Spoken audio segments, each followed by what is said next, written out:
Si tes vidéos font des mauvaises vues, tu peux t'en prendre qu'à toi. Il y a plein de gens qui sont dans le déni, quoi. Tellement de créateurs qui m'envoient des messages et qui me disent mec, tu trouves pas que l'algorithme il a changé en ce moment? Parce qu'il faut savoir que le monsieur ici a 4 chaînes YouTube. Si tu cumules les vues globales de tous les réseaux, je pense qu'on est à peu près à 1 milliard de vues annuelles. Et du jour au lendemain, je passe de faire 400 vues à une vidéo qui fait 1 million de vues. Le meilleur conseil que je pourrais donner aujourd'hui pour quelqu'un qui veut être youtubeur, bah te lance.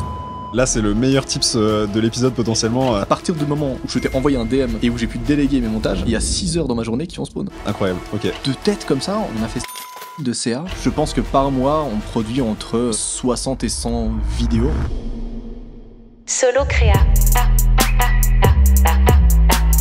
Dans la création de contenu sur internet, nombreux sont ceux qui sont partis de zéro et ont dû apprendre leur métier sur le tas en affrontant le doute, les galères et les incertitudes. Je parle bien sûr des créateurs et des créatrices de contenu sur les réseaux, mais aussi de tous les métiers qui les entourent, que ce soit les monteurs vidéo, les graphistes, les auteurs, rédacteurs et j'en passe, tous se sont lancés un jour pour créer leur propre métier. Dans Solo Créa, je te révèle le parcours, les apprentissages, conseils et méthodes de celles et ceux qui ont transformé leur créativité en carrière, et ce en autodidacte. Je m'appelle Adam Hassan, j'aide les créateurs et les freelances des réseaux à développer leur carrière avec ma société Creative Group, et il ne me reste plus qu'à te souhaiter une bonne écoute. À toi l'honneur de faire le clap en vrai, je te laisse. Ah, pardon. Ce sera un clap de valeur. C'est un clap de valeur. Vas-y. Très beau clap. T'es pas si fou que ça. Salut Noah. Bonsoir. Bonsoir, très bien. On est 10h du matin. Bah, Ça commence bien. Comment tu cherchais vas? un truc original à dire, mec, je suis désolé, j'ai rien eu.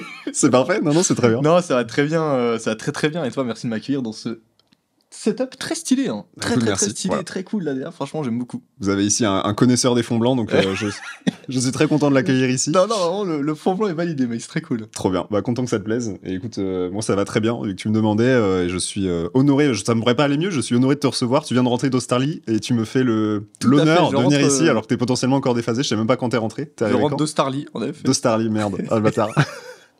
D'Australie, pardon, le pays, voilà. Pardon, non, Loin. oui, mec, putain, je suis rentré à 2 jours, je suis encore un peu jetlagué, voilà. Donc je m'excuse d'avance. Il y a 2 jours, ok. Dans cette vidéo. Mais dans ce podcast, pardon. Mais c'était très cool. Très chaud. Comparé à ce retour ici en Paris où j'arrive. Ah, Mec, t'as pris une clim? j'ai couru dans la pluie comme ça pour arriver dans ce studio de podcast. Donc ouais, non, il y a un gap de température et de climat assez fou. Mais c'était cool, c'était très cool. Trop bien. Bah, tu vas me raconter, parce que du coup, t'étais en vacances Oui. avec ta copine, et ça prouve que les créateurs peuvent prendre des vacances aujourd'hui. Enfin, pas Écoute, tous.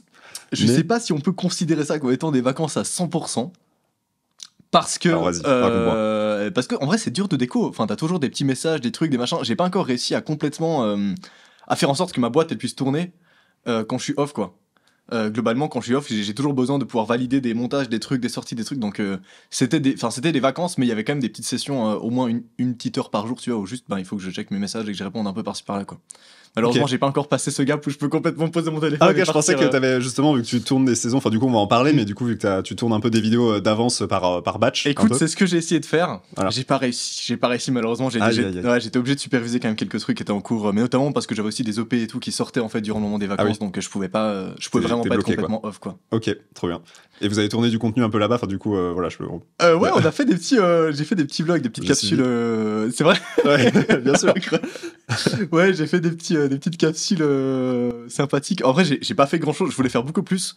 Puis j'ai réalisé que, mec, fallait peut-être que je prenne des vacances à un moment donné aussi. Donc, en vrai, j'ai pas filmé beaucoup. J'ai filmé quelques petits trucs par-ci par-là, mais c'était cool, ouais. C'était très cool. Attends, j'ai envie de mettre les pieds dans le plat direct, j'ai envie de poser une question. Donc là, aujourd'hui, toi, t'as ta société, on est d'accord? Oui. Est-ce que du coup, des voyages comme ça, tu peux les faire passer en frais de société si tu crées du contenu là-bas? Écoute, Minute 2 du podcast, je pose Et- la question. Mais... écoute, oui. À tous les inspecteurs des impôts qui nous écoutent, c'est...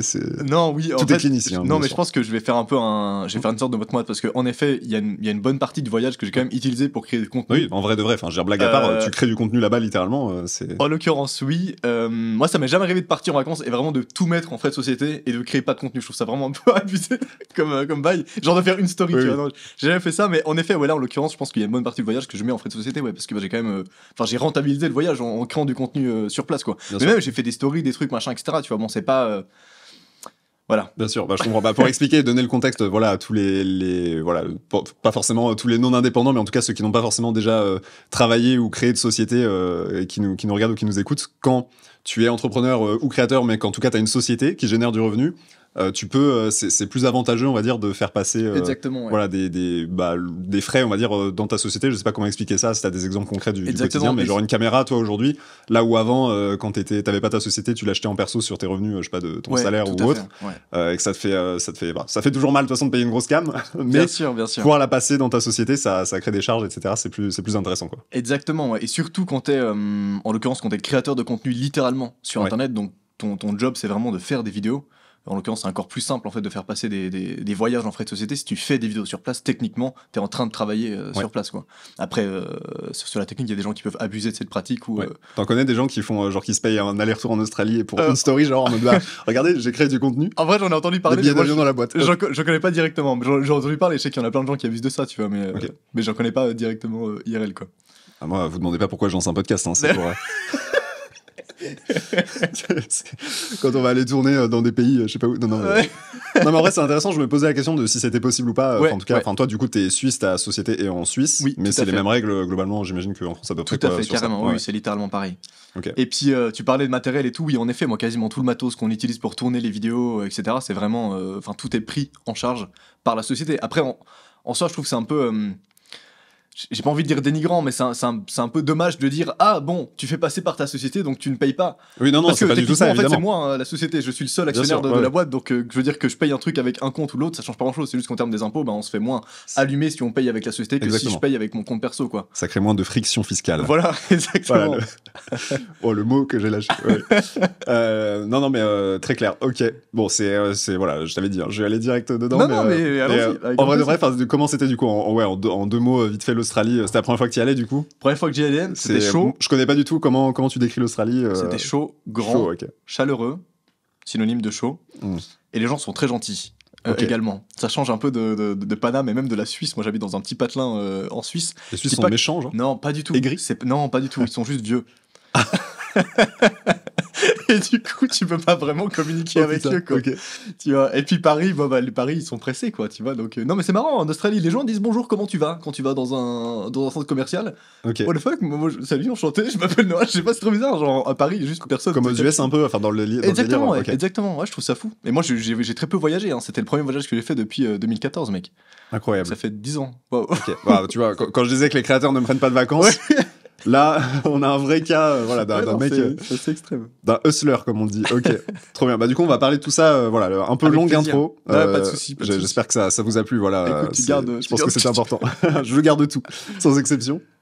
L'idée du coup de ce podcast là c'est qu'on puisse discuter de ton parcours, les gens qui te connaissent et qui arrivent ici par ton biais on va dire te connaissent déjà, mais on va quand même refaire un point dessus. Moi j'ai envie surtout de creuser on va dire la période où justement les gens ne te connaissaient pas forcément, donc ce que tu vivais à cette période là et ensuite comment tu t'es développé et comment est-ce que tu es passé. En fait j'ai vraiment envie de creuser cette phase que je trouve particulièrement intéressante et qui je pense soit bloque beaucoup de gens aujourd'hui, soit les effraie pour ceux qui se sont pas encore lancés, mais de comment est-ce que tu es passé de amateur si tu veux à YouTube c'est ta passion sur le côté, tout à fait, à j'en fais mon revenu, enfin mon métier quoi finalement, c'est mon revenu à plein temps et ensuite je développe mon activité, je crée une boîte, j'embauche des gens, comment est-ce que tu gères ça, on va creuser tout ça. J'adore. Ça te va comme programme? Super. Plein d'autres questions après à droite à gauche évidemment, mais la thématique c'est ça si tu veux. Non, très cool. Trop bien. Bah écoute, pour ceux qui te connaissent pas, j'en doute, mais est-ce que tu pourrais te présenter le contenu que tu fais? Je vais te saouler un peu avec les questions aussi, parce qu'il faut savoir que le monsieur ici a 4 chaînes YouTube. Voilà. Une, ce n'est pas assez. Il y a quoi? Il y a Noah comme avant. Ouais. Noah, la chaîne secrète. Et puis j'ai Noah grand format. Enfin bref.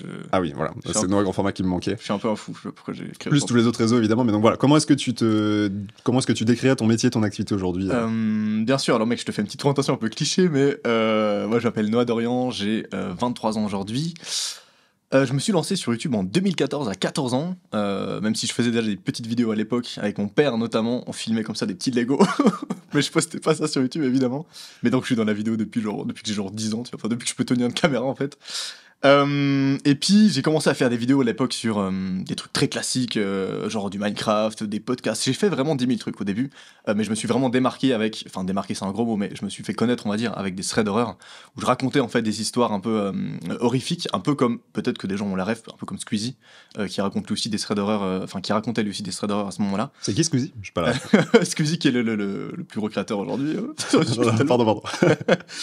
Et donc de fil en aiguille en fait, j'ai réussi à acquérir une petite base de communauté avec ça. Et on a petit à petit diversifié les formats qu'on crée sur YouTube. Je suis passé de faire uniquement des threads d'horreur à lancer une émission de dating notamment, à me lancer également sur les formats verticaux. Il y a l'arrivée de TikTok, je crois en 2019, 2020, un truc comme ça. Ouais. Tu me corrigeras si je me trompe. Non, c'est ça. Un truc comme ça. Ça a pété, et pareil, on s'est lancé sur TikTok en lançant des nouvelles capsules verticales. On a fait évoluer un peu les formats partout. Et aujourd'hui, oui, en effet, on a environ 4 chaînes YouTube, on a aussi 3 comptes TikTok sur lesquels on diffuse, on a une page Facebook, on a une émission Snapchat aussi. Enfin, on a essayé de diversifier un peu les sources de revenus finalement que la boîte produit, quoi. Trop bien. Et bon, là, c'est l'instant flex, mais je veux dire, en termes de vues, vous êtes combien dans l'équipe au total pour gérer tous ces comptes-là que tu viens de dire, et en vue longue, donc YouTube sur toutes les chaînes, et en vue courte sur les autres plaplateformes. Putain, j'adore ce petit moment, c'est l'instant flex. Voilà. Capsule instant flex, jingle. Non, pas du tout, y a pas de jingle. En effet, dans la boîte, on est à peu près une quinzaine. Ça dépend si tu inclus ou non les gens qui sont sur place au tournage, parce que finalement quand tu prends un tournage et que tu as une équipe de prod, d'ingé son, machin, etc., ben t'as vite juste une dizaine de personnes sur plateau, quoi. Donc je les inclus pas, mais on va dire hors tournage, on a une quinzaine à bosser. Il y a 5-6 monteurs chargés de prod, machin, etc., qui bossent, on va dire, dans l'ombre de la boîte, plus commerciaux, etc., quoi. Et en termes d'audience, en vue horizontale, alors j'ai pas les chiffres en tête comme ça, je dirais qu'on est entre 30 à 40 millions, je pense, par mois. Par année, je t'avoue que j'ai un peu la flemme de calculer. Ça doit faire faites x 12, voilà, on va pas le faire 200 ici. ou 300 millions de vues, je pense, par année. Et si tu cumules en fait les vues globales de tous les réseaux, donc avec les formats verticaux, je pense qu'on est à peu près à 1 milliard de vues annuelles, quoi. Merci. J'adore dire c'est ce ça, chiffre. voilà, c'est ça. Plaisir. Il me semblait que c'était ça et je voulais que tu puisses le dire. C'est stylé de pouvoir dire ça. Milliardaire en vue, annuellement. Ok, trop bien. Non, félicitations. Franchement, voilà, donc il l'a dit, 23 ans. Moi, je suis méga admiratif. Enfin, pour la petite histoire, d'ailleurs, on a commencé, nous, à travailler ensemble à l'époque des threads d'horreur. Donc, juste pour récapituler un peu la timeline. Donc, le moment où tu t'es lancé. Donc là, t'as 23 ans, on est en 2024. Et tu t'es lancé à 14, t'as dit. Exactement, je me suis lancé à 14. Ça a commencé à marcher en 2018-2019, fin 2018. C'est par là, à tout le monde, qu'on a commencé à bosser ensemble. Ça se trouve, j'ai commencé à déléguer mes montages un peu à ce moment-là. Ouais, donc sur le format thread d'horreur qui est celui qui t'a fait décoller, quoi. Exactement. Et j'ai diversifié mes contenus autour de 2021-2022 à peu près. Trop bien.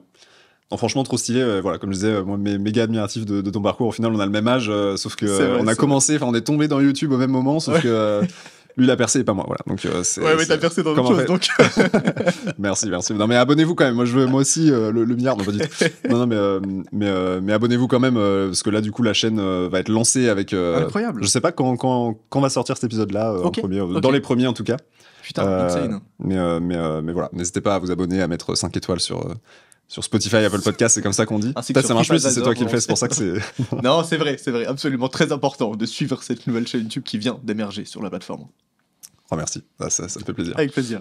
Non, trop bien. Bah, franchement, bravo et merci beaucoup, et trop content encore une fois que tu sois là pour nous expliquer un peu comment ça s'est passé. Comme je disais juste avant, j'aimerais bien que tu m'expliques comment ça s'est passé, parce que tu as dit que du coup ça avait commencé à marcher vraiment à partir de 2018-2019. Ouais. Donc ça veut dire qu'il y a une bonne phase où il se passe pas grand chose ou rien. Il y a 5 ans, où il se passe voilà, sur Internet, où en fait personne te connaît, où tu crées quand même des vidéos méga régulièrement sans t'arrêter. C'est vrai. Est-ce que tu peux me réexpliquer un peu cette période-là et comment tu l'as vécu, quoi? Avec grand plaisir. Tu veux vraiment l'anecdote complète, quoi? Vas-y. Ou une version raccourcie de. Comme tu le sens. Très bien. Ça me fait plaisir de partager. Mec, écoute, je t'envoie la note complète au petit code que tu veux, y a pas de souci. Non, en vrai, moi j'étais un grand fan des créateurs de contenu sur YouTube à ce moment-là. Je sais pas si tu t'en souviens, peut-être vraiment les anciens s'en souviennent, mais c'est une époque, 2013-2014, c'était une époque où t'avais vraiment genre les stars de YouTube un peu qui émergeaient. T'avais les Squeezie, les Cyprien, t'avais Cyprien Gaming, t'avais... Mec, t'avais un peu toute une sphère comme ça, et c'est rigolo parce que c'est plein de créateurs qui gravitaient notamment autour de Webedia. C'est un nom aujourd'hui qui fait un peu moins parler, mais à l'époque c'était vraiment Webedia, the place to be. Il y avait plein de Talent Web là-bas à l'époque. Et tout. Talent Web, exactement. Mais même déjà, on parlait déjà un peu du bâtiment Webedia et tout. Je me rappelle qu'il tournait un peu dans les couloirs. Il y avait plein de créateurs. Enfin, il y a une espèce de pôle là-bas et je trouvais ça trop stylé. Voilà, écoute, mec, je te le dis, c'était un peu mon goal quand j'avais 13 ans, d'être en mode ah putain, j'aimerais trop un jour être là-bas, pouvoir créer du contenu et tout. Genre, je trouvais ça trop cool. Et donc, je me dis en vrai, j'ai pas de potes. Je suis solo chez moi dans ma chambre. J'ai pas de potes. Non, mais j'étais un peu en mode, voilà, j'ai pas grand chose à perdre. Ouais. Go, tu vois. Donc je lance J'allais dire ma caméra, mais j'ai pas de caméra à ce moment-là. Vraiment, je filme juste mon écran YouTube avec un screen recorder random. Je joue une partie de. Je crois que c'était très important. C'était quoi le logiciel? Est-ce que tu utilisais genre Camtasia ou les trucs pourris un peu? J'adore Camtasia. J'utilisais un mec, j'utilisais vraiment un screen, mais je crois que c'était pas connu. Hein. C'était vraiment genre un screen recorder classique, un truc obscur, mais genre la version démo, donc où t'as vraiment le gros template du screen recorder. Voulez-vous acheter la version payante à gauche? Bref, non, mais je lance un rec vraiment full classique où je joue à Minecraft et puis je raconte un peu ma vie. Je le poste sur YouTube. Et la gros buzz, non pas du tout. Et là, je crois que je fais genre 3 vues. Et d'ailleurs, les 3 vues, c'est genre moi, ma daronne à qui j'ai envoyé ma vidéo. Et re-toi. Et moi qui ai certainement dû actualiser la page une fois. Tu vois. Et là, je me dis, putain, c'est. Ah ouais, ok, c'est ça, être youtubeur, d'accord. Ne me faites pas vivre ça sur cet épisode par pitié, Lucas. Je lance la chaîne avec ça. J'espère qu'on sera au moins 5 avec nous deux, c'est-à-dire 3 personnes en plus de nous. C'est vrai. Non, mais vraiment, c'est dur. En vrai, c'est pas dur parce qu'en vrai, t'as 13 ans et t'es en mode, en vrai, j'ai toute la vie devant moi, j'ai tout le temps. Et là, vraiment, c'est ce que je me dis à ce moment-là. Je me dis, ok, pas de souci. J'ai 10 ans pour ces pairs. Je veux qu'au moins, quand j'ai 20 ans, je peux vivre de ça, tu vois. Et c'est shonen de fou. Je savais pas ça que tu t'étais fixé un peu un goal en mode bon, je me laisse 10 ans, genre. Ouais, je me suis dit, je veux 10 ans, je veux qu'à genre à peu près 20 ans, 22 ans, je puisse vivre de YouTube, tu vois. Incroyable. Je me dis, ok, let's go, j'ai 10 ans devant moi. Ça va être rush, mais je vais y arriver, tu vois. Et donc, de fil en aiguille, je continue à poster, en fait. Donc, mais je continue à faire 3 vues. C'est ça qui est assez marrant. Aujourd'hui, c'est quoi le rythme un peu Je poste 3 fois par semaine. 3 fois par semaine. Après, mec, c'est pas des vidéos de fou malade, tu vois. Enfin, c'est vraiment des recs Minecraft. Je fais mes petits cuts. J'apprends le montage, en fait, en cours de route. Ouais. C'est ça qui est assez fou. Si t'as une grosse partie d'apprentissage qui se crée à ce moment-là, parce que j'adorais consommer des vidéos, mais j'avais aucune idée de comment monter quoi que ce soit. Tu vois, à l'école, le mec, j'apprenais à faire des maths, tu vois, ou faire j'en sais rien, mais j'apprenais pas du tout à faire du montage, tu vois.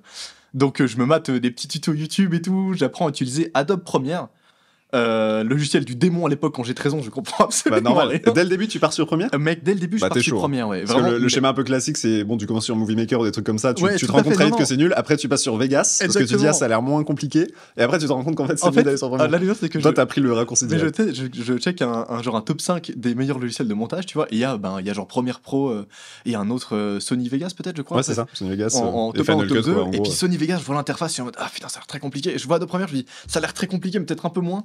Donc, j'installe Adobe. Et moi, vraiment, je me suis dit, bon, sans tuto, je vais y arriver, tu vois, je suis un geek, c'est bon, j'ai rien compris. C'est perdu. Ouais. J'ai rien compris, donc je me tape 5-6 tutos pour juste utiliser les bases, faire des cuts et tout, classique. Déjà, mec, pourquoi faire un cut? Il faut appuyer sur CTRL et K en même temps, ça n'a aucun sens, genre sur c'est ça le raccourci de base? Le raccourci de base, c'est CTRL K. Ah, j'avais oublié, tu vois. Ouais, non, ça n'a aucun sens. Le premier truc que tu fais, c'est tu changes tes binds, enfin tes raccourcis du coup, et tu mets genre. Déjà, je suis en mode, mais comment je suis sur cette vidéo? C'est le pire raccourci, ok. Bref, j'apprends un peu les bases, je commence un peu à poster des vidéos, et évidemment, en fait, j'ai aucun code de YouTube, j'ai aucune notion aussi de comment faire en sorte que les gens restent sur ta vidéo, que comment est-ce que les gens puissent être attachés à moi, et j'ai aussi ce truc où, en fait, je poste une vidéo et je me dis, ah, les gens ils vont se dire, waouh, c'est Noah, ils vont regarder la vidéo entière, alors que les gens ils en ont rien à faire, tu vois. Enfin, je veux dire, à ce moment-là, toi, t'es au lycée, fin de collège, début lycée, et t'es en mode. Quand tu te lances sur YouTube aujourd'hui, tu peux pas te permettre de faire une vidéo comme Cyprien Gaming à l'époque, par exemple, comme Squeezie aujourd'hui. Tu peux pas faire une vidéo en fait en racontant ta vie et espérer que les gens vont la regarder. Enfin, ils en ont rien à faire de ta life concrètement à ce moment-là. En tout cas, moi, de ma life. Peut-être qu'il y a des gens qui ont des vies super intéressantes, mais moi, ma vie n'est pas intéressante, tu vois. Et donc, il faut apprendre à faire en sorte que les gens s'attachent à la vidéo, au contenu et veulent rester jusqu'à la fin, quoi. Faut donner une bonne raison. Le watch time. Et j'ai mis beaucoup de temps. J'ai mis beaucoup de temps avant de comprendre ça. Mais donc, ouais, de fil en aiguille, je fais une petite vidéo. Il y a un syndrome qui se crée à ce moment-là qui est assez. Que j'ai assez mal vécu, en vrai. C'est un syndrome qui. Enfin, genre. En fait, je m'isole beaucoup. Je m'isole pour 2 raisons. D'abord, à force de poster des vidéos sur Minecraft, j'essaie un peu de me lâcher, tu vois, dans la vidéo, j'essaie d'être un peu plus parce que très vite, enfin dès la première vidéo je parle dans la vidéo, on me voit pas encore mais je parle déjà et j'essaie un peu de faire des vannes et tout. Tu t'en doutes que je suis un mec, enfin genre en gros à ce moment là j'ai un pote, tu vois, dans ma vie, donc je suis très peu sociable, tu vois, donc j'ai pas non plus beaucoup de codes d'humour et tout, donc j'essaie de faire des blagues et les gens en fait en cours se foutent de ma gueule. Mais vraiment, normal, de manière assez. Normal, non. Ne vous foutez pas la gueule des gens qui se lancent. Mais en l'occurrence. Mais à l'époque, c'était vraiment chelou, quoi. Enfin, je veux dire, voilà. Tout à fait. Pour avoir vécu un peu la même chose, c'était. Tout à fait, mec. J'étais un alien, comparé aux autres élèves qui étaient juste normaux et qui étaient entre potes et tout. Moi, j'étais là, j'arrivais. En plus, tu sais, il y a. Enfin, très souvent en cours, t'as des groupes de potes qui se font, t'as des soirées qui se font un peu, t'as des anniversaires et tout. Je suis jamais allé à un anniversaire de ma vie. Le premier anniversaire auquel je suis allé, genre en tant que. Genre, j'étais invité à un anniversaire, j'avais genre 19 ans, mec. De toute ma scolarité, je n'ai jamais été invité à une petite soirée entre potes comme ça. Parce que t'étais le mec. J'étais vraiment le mec solo nerd. Dark Sasuke, mais aussi, les gens voulaient pas. Enfin, tu sais, c'était presque genre. Tu perdais en crédibilité si tu m'approchais. Tu vois, genre, t'étais en mode. Tu parles à Noah. T'es un peu bizarre, tu vois, parce que Noah, c'est le mec bizarre qui fait des vidéos sur Minecraft, qui crie et qui se prend pour un fou. Non, mais c'est vrai. Je pensais pas que c'était. Non, franchement, c'était assez extrême. Et je l'ai assez mal vécu pendant quelques années et tout. Du coup, ça m'a. En fait, le fait de faire des vidéos, ça m'a un peu. C'était mon seul réconfort, tu vois, à ce moment-là. Et puis, de toute façon, je veux dire, j'avais pas de potes, donc je pouvais juste continuer à faire des vidéos et espérer que ça perce à un moment donné, parce que je pouvais pas. Enfin, j'avais pas l'impression de pouvoir récupérer ma vie sociale, quoi. Donc j'étais en mode. Ta mission, c'était all-in. Ouais, c'est ça. Ça ou rien, quoi. Exactement. Ou alors, fallait changer de lycée, tu vois, ou changer d'école, éventuellement, tu vois. Ouais, mais chiant. Enfin, quand t'es dedans, t'as la flemme. En effet, quoi. Donc, bref, j'ai travaillé pendant un moment. J'ai changé 1000 fois de format, j'ai changé 1000 fois de type de vidéo. J'ai commencé à me filmer aussi. Un jour, mon père m'a acheté un téléphone portable. Voilà, le face reveal. Il y avait pas, exactement. Et du coup, je me suis filmé avec mon téléphone portable qui avait une bonne qualité, parce qu'à l'époque, j'avais un vieux Samsung pété, je pouvais pas me filmer avec ça, tu vois. Donc, il m'a acheté genre un iPhone, je crois. Et genre, je me suis filmé avec l'iPhone et tout. Face reveal de ouf. J'arrive le lendemain en cours, tout le monde se fout de ma gueule également. Mais pas de soucis, pas de soucis. Vraiment, collège, lycée. Ouais, non, mais pas de soucis, je prends sur moi. Et ce qui est assez bien, c'est que je crois. Alors, j'ai envie de dire que c'est pas longtemps après, mais genre 1 an et demi après mon face reveal, c'est à ce moment-là que ça a commencé à marcher pour moi, quoi. Donc, en gros, là, je t'ai fait une timeline un peu rapide, mais il y a eu genre 5 ans qui sont passés, 4-5 ans, où je postais 3 fois par semaine et où c'était globalement du pur acharnement, quoi. Jusqu'à ce que je sois majeur, jusqu'à ce que j'ai à peu près 18 ans, c'était Noah, on ne l'approche pas, quoi. Il est bizarre, viens, on le laisse de côté, puis on lui laisse faire ses trucs bizarres de vidéo, là, miskin, il y arrivera jamais. Maintenant, c'est l'inverse, j'imagine. Enfin, ça m'intéresse qu'on en parle aussi un peu, mais c'est à quel point, du coup, surtout si t'as vécu l'extrême inverse avant. Oui. À quel point, entre guillemets, la fame aujourd'hui, tu vois, a changé ta vie. C'est assez. Si t'as des anecdotes, est-ce que t'as des avantages, on va dire, ou des inconvénients d'ailleurs que tu peux me donner, on va dire, dans ta vie d'aujourd'hui. Voilà, bien sûr, pas de Justin Bieber encore, tu vois, j'imagine qu'on te reconnaît quand même. Mais même à mon France, échelle, mec, j'habitais et j'habite toujours d'ailleurs dans un petit patelin perdu en Suisse, tu vois, vraiment au centre de la Suisse, un peu du Père. Où ça? C'est genre c'est près de Fribourg, hein, mais c'est genre. Mec, il y a tellement de gens à Fribourg qui nous écoutent. Mais c'est... What the fuck? Mais non, mais c'est vraiment. Enfin, c'est pas Genève, c'est pas Zurich, tu vois, c'est vraiment genre un peu du Père, quoi. Okay. Et j'habite même en campagne et tout, tu vois. Enfin bref, je sais même plus pourquoi je disais ça. Oui, pardon. Donc en gros, je continue à poster mes vidéos et du jour au lendemain, en fait, j'ai une vidéo, un thread d'horreur en l'occurrence, qui fait. Et ça, je trouve, franchement, c'est assez fou. Et je pense que peut-être l'algo YouTube a changé à ce moment-là où j'ai commencé enfin à comprendre les codes. En fait, mes vidéos qui faisaient à ce moment-là, alors j'avais acquis une petite communauté, je faisais genre 100, 300, 400 vues. Attention, hein, attention. Mec, en vrai, les 400 premières vues, elles font très très plaisir. Hein. Attention. Ouais. Et du jour au lendemain, en fait, je passe de faire 400 vues à une vidéo qui fait 1 million de vues. Donc là, genre, c'est plus. Ça, c'est n'importe quoi. Toutes les vues que j'ai fait en 5 ans, tu vois. Genre, mais ça en 2 semaines, genre. Ça allume toutes les vidéos que j'ai fait. Elle fait genre 1 million de vues en un mois, ouais. Incroyable. Okay. Et je me souviens, déjà, le premier soir, quand j'ai posté la vidéo, elle a fait genre 10 000 vues, tu vois. J'étais en mode, what the fuck. C'était le week-end, je crois que j'ai posté vendredi, tu vois. 10 000 vues samedi. Je suis en mode, ok. Le dimanche, elle fait genre 100 000 vues. What the fuck, qu'est-ce qui se passe, bro? Elle passe dans l'algo comme ça. Je sais pas comment tu vis ça. Qu'est-ce qui se passe, mec? C'est fou. Et je prends des abonnés de fou, tu vois. Pareil, genre, je crois que j'avais, je sais plus combien d'abonnés je devais avoir, genre peut-être 1000, 2000 abonnés. Je passe à d'un coup 15 000, 20 000 abonnés, tu vois. Le lundi, quand je me lève le matin, le lundi, la vidéo, elle est genre à 400 000 vues, mec. Donc vraiment, mais elle prend une. Je sais pas ce qui. Même aujourd'hui, j'ai peu de vidéos qui font autant de perfs aussi vite. C'est assez fou. Et donc j'arrive en fait en cours le lundi parce que j'avais cours. Je prends mon petit bus habituel dans lequel il y a plein d'autres gens du lycée et tout qui sont dans le bus, quoi. Et il y a des gens qui me demandent en photo, tu vois. Et qui sont en mode hey Noah et tout, je t'ai vu sur YouTube, et qui me prennent des photos avec moi. Le retournement de veste. Et là, mec, moi vraiment, puissant. Moi je suis en mode mais qu'est-ce qui se passe? Déjà, est-ce que les gens ont remarqué que je suis dans le même bus depuis genre 5 ans et que genre c'est toujours moi, hein, j'ai pas changé, genre juste tout d'un coup, les gens. Vraiment, j'étais là vendredi, quoi. Ouais, vraiment, c'est vraiment ça. Genre, what the fuck. Et les gens sont là, ils font comme s'ils m'avaient jamais vu et ils me prennent en photo et tout. Et enfin, on prend des selfies ensemble et tout. Et c'est très bizarre. Ce trajet en bus, franchement, je me souviendrai toute ma vie parce que vraiment, j'arrive dans le bus. C'était la première photo, quoi, en fait. Exactement. Et les gens me regardent. Et il y a 3 jours, j'étais son père, tu vois. Et tout d'un coup, les gens me regardent et me prennent et se demandent des selfies. J'étais en mode, mais qu'est-ce qui se passe, tu vois. Bref, hyper marrant. Mais en vrai, je l'ai bien vécu, hein, c'était cool. Enfin, c'était quand même. Mec, c'était une petite revanche sur la live, tu vois. Et donc, j'arrive en cours à l'école et tout, dans ma classe. Et puis là, pareil, les gens sont en mode, mec, ta vidéo, elle a fait 400 000 vues et tout, bravo et tout. Comment ça, vous me félicitez, les gars? Attends. Attends. Bah, merci, mais c'est. C'est un peu late. C'est un peu late, quoi, quand même. Surtout que j'ai pas changé grand chose, tu vois. Ils foutaient déjà ma gueule quand je faisais des threads d'horreur quelques semaines avant, tu vois. Et là, du coup, t'as fait ta première soirée d'anniversaire et tu t'es dit, en fait, c'est pas si ouf, j'ai pas raté grand chose. Mec. Du coup, t'as été invité à toutes les soirées. Plus sérieusement, oui, j'ai été invité à des soirées genre quelques mois après. Mais j'y suis allé pour tester l'expérience. Mais comme je suis vraiment un mec hyper introverti, en vrai, j'ai pas trop kiffé. Non, franchement, j'ai pas loupé grand chose. Ça fait bizarre, quand tu passes tes soirées à créer des vidéos à. Bah, c'est pas trop mon. Ouais. Moi, je suis un peu un nerd, tu vois. Genre, ouais. Pour moi, ma meilleure soirée, c'est juste une soirée où on joue avec des potes des jeux vidéo et c'est un super moment, tu vois. Je suis pas très soirée alcool et tout, on boit des gens. Enfin, je suis pas. Incroyable. Je suis pas dans cette team. Franchement, franchement, c'est fou. Et ouais, donc du coup, tu disais dans ton village vers Fribourg, du coup. Oui, tout à fait. Tu veux pas me donner le nom de ton village? Moi, je veux savoir. Hein. Le nom de mes mecs, c'est un truc du Sauf père. si c'est confidentiel. En fait, il y a vraiment 2 maisons auquel cas tu veux pas que ce soit cramé. En fait, franchement, quelqu'un ne mec, le dit pas. je pense qu'on est genre 50 dans le village. Du coup, bah, je pense que Ok. vraiment, si je te donne le nom de mon village, je pense que ma maison, elle est très facilement trouvable. Ok, vas-y, Vraiment, il y a donne pas. 4 maisons, mec. Donne pas. Mais c'est très perdu. Ok, quoi. vers Fribourg. Ok, mais en tout cas, ouais, du coup, t'es passé en un week-end. Enfin, t'es devenu un méga rosta là-bas. Tout à fait. Ouais. Et du coup, ensuite. Enfin, ça, je sais pas. Enfin, d'ailleurs, toi, tu l'as vécu comment ça? Moi, le seul créateur ou la seule chaîne, en tout cas, que j'ai vu, on va dire, exploser si vite, c'est celle de Micode où carrément Ouais, les gens se demandaient s'il avait pas hack Ouais, YouTube ou c'était s'il avait acheté des vues ou je sais pas quoi. Ouais. C'était fou. Mais tu vois, avoir ce phénomène vraiment du jour au lendemain où tu rentres dans l'algo comme ça Ouais. et ta vidéo elle explose, c'est assez rare en vrai. Enfin, sur YouTube en tout cas. Autant sur TikTok, Insta, etc., ça arrive souvent, mais sur YouTube, c'est plus souvent du grind. Je suis carrément long d'accord. et dur, quoi, tu vois. Après, ça faisait quand même, je pense, 5 ans que je testais plein de formats différents, que j'étais vraiment dans l'expérimental. C'est-à-dire que c'est bizarre à dire comme ça, mais chaque mois, mec, je changeais presque de concept. J'essayais de me dire, ah putain, mais ça va pas du tout marcher.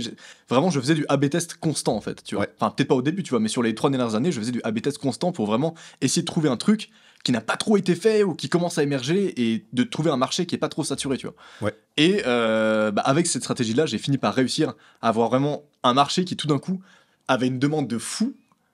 Et où il y avait quasiment personne qui, y avait pas encore tous qui les offrait gros en fait, d'aujourd'hui, qui offrait cette réponse, cette demande. Qui est donc la niche du true crime en anglais ou en français, comme on dit. Exactement. Le thread d'horreur. Exactement. Aujourd'hui, il y en a plein, mais à l'époque, vraiment, il y en avait. On était genre 3, quoi. Enfin, il y avait genre Squeezie qui se lançait du coup à ce moment-là. Ce qui est un peu what the fuck d'ailleurs. Ouais, il y avait Max Guys, genre. Il y avait, exactement, il y avait Max Guys et il y avait genre Feldup et moi, quoi. En gros. Okay. Ah, Feldup, il était déjà là, ouais. Feldup était déjà là, mais il y avait. Enfin, c'était encore Feldup. Oui. C'était pas encore le monstre. Ouais, je vois. Que c'est, quoi. Après, ouais. Et ouais, du coup, forcément, niche. Enfin voilà, tu parlais des niches, on va dire, des thématiques des vidéos. Minecraft, en l'occurrence, c'était bien saturé. Mec, ouais, mais évidemment, mais ça, j'ai l'impression qu'il y avait deux. Moi, j'étais rentré par Clash of Clans. C'était la grande époque 2013 et tout. Il y avait Minecraft et Clash of Clans, j'ai l'impression, sur YouTube. Je m'en souviens très bien. J'ai même fait des vidéos sur Clash of Clans, mec. Elles ont fait 3 vues, évidemment. Ouais. Mais oui, de fou. Et puis, mais ça, c'est un truc que tu sais pas aussi, tu vois. Quand tu commences tes réseaux, tu te dis, ah, ok, les gens, ils font des vidéos sur Fortnite. Mec, le nombre de créateurs que je vois qui font des vidéos sur Fortnite et qui se disent, je vais s'épaire là-dedans. Alors que le marché, il est saturé de fou. C'est pas impossible. Ouais. Si tu fais une bonne stratégie, tu te lances sur TikTok d'abord et que tu réussis à convertir vers YouTube, pourquoi pas. Mais se lancer sur YouTube en réalisant des vidéos sur Fortnite, sur Minecraft ou sur un marché comme autant saturé, c'est impossible. Sauf si t'as vraiment un format de fou malade, mais... Même aujourd'hui, tu penses, genre là, moi je me lance sur Fortnite, tu me dis franchement, vas-y, force, ça va, c'est bien, je pense, ça va. Gros potentiel. Si tu convertis depuis TikTok ou si tu aujourd'hui tu peux être viral sur TikTok. Ça m'intéresse. Tu peux m'expliquer comment tu dis convertir depuis TikTok? C'est un truc. Moi, je connais beaucoup de créateurs et de créatrices TikTok qui se lancent sur YouTube parce qu'en fait, ils percent très vite sur TikTok. Je connais une créatrice qui en 8 mois, elle est passée de 0 à 1 million en fait sur TikTok, tu vois. Et du coup, elle est en mode, elle commence à comprendre que les communautés sont plus éphémères, on va dire, sur TikTok parce que tes vidéos et tes contenus partent plus viral. Enfin, je donne le contexte, tu vois, pour ceux qui sont pas forcément sur TikTok. Là où YouTube, c'est plus dur de faire des vues, mais on va dire que tu as une communauté qui va être plus fidèle. Et toi, tu dois le ressentir énormément en tant que créateur, et ça doit être même frustrant peut-être parfois. Comment est-ce que tu fais, justement, pour faire ce mouvement-là, essayer d'emmener ta communauté, par exemple, des formats verticaux, donc TikTok Shorts, à YouTube, quoi, sur tes formats-là? Tout à fait, ouais. En fait, mais en vrai, le meilleur conseil que je pourrais donner aujourd'hui pour quelqu'un qui se lance, déjà, pour quelqu'un qui veut être youtubeur, admettons, ou alors qui veut juste créer du contenu sur YouTube, quoi, te lance pas sur YouTube. Lance-toi sur les formats verticaux et bifurque sur YouTube ensuite, avec ton audience que tu as réussi à fédérer. Et comment tu fais ça? En vrai, c'est assez simple. Juste, tu crées des vidéos verticales dans une sorte de niche précise, une audience précise, et ensuite, tu vas créer des bouts de contenu que tu vas compléter sur YouTube. Je te mets un exemple, par exemple, je sais pas, on fait des vidéos, je vais prendre juste mon exemple concret, on fait des vidéos dating, donc une émission où tu as un prétendant, des prétendantes, il y a un fond blanc qui se relève et la prétendante doit éliminer les prétendants un par un derrière. Bref, il y a des petits enjeux, des petits moments de suspense et tout. On poste des bouts de ces vidéos-là, on poste des extraits de ces vidéos-là, ou on poste des espèces de mini teasing de ces vidéos-là sur TikTok. Aujourd'hui, on a un compte à 600 000 abonnés, par exemple, sur TikTok, où on a quasiment que des extraits de ces vidéos, de cette émission qui sont postées. C'est ton compte à toi ou c'est un compte brandé sur l'émission? De base, c'est un compte à moi, puis ensuite on l'a brandé autour de l'émission, quoi, de base. Enfin, de base, c'est mon compte secondaire, en fait. Ok, pardon, enfin, petite parenthèse. Non, pas de souci. Donc, tu prends des extraits, ouais. Et exactement, en fait, on prend des extraits, mais c'est plus que créer des extraits, c'est vraiment fédérer une communauté, en fait, sur les formats. Parce qu'en fait, les extraits en soi sont des contenus verticaux. Un extrait, enfin, ça veut pas forcément dire que c'est un bout d'une vidéo YouTube, c'est vraiment je sais pas comment dire, c'est un contenu à part entière qui est diffusé sur TikTok, en soi. Il y a un game entier de gens qui montent des comptes avec que des extraits. C'est huge, mec. Hein. C'est vraiment c'est insane. Ouais, des voleurs, d'ailleurs, ça, on pourra en parler aussi, mais il y a des gens, leur business, c'est littéralement prendre des vidéos et publier les extraits avant le créateur lui-même. Il y a des millions de gens qui font ça. Et je serais hyper curieux de voir la différence de voir une stat qui nous présente le nombre de contenus qui sont des extraits qui sont postés sur TikTok et le nombre de vrais créateurs qui postent du contenu. Original, tu veux dire. Exactement. Tourné pour TikTok. Exactement. Et je suis presque sûr qu'il y a presque autant de créateurs qui postent des extraits, mais c'est sûr, que de créateurs qui postent du contenu, tu vois. C'est sûr, certain, si ce n'est plus. Moi, je pense que c'est même plus, parce que c'est la facilité, entre guillemets. C'est insane. Bref, et du coup, on fédère une communauté avec ces extraits-là sur TikTok, et en fait, chaque extrait est un espèce de mini teaser des vidéos YouTube, et ça redirige en fait systématiquement les gens sur YouTube, quoi. Donc ça, c'est extrêmement intéressant, parce que ça veut dire que tu penses le format.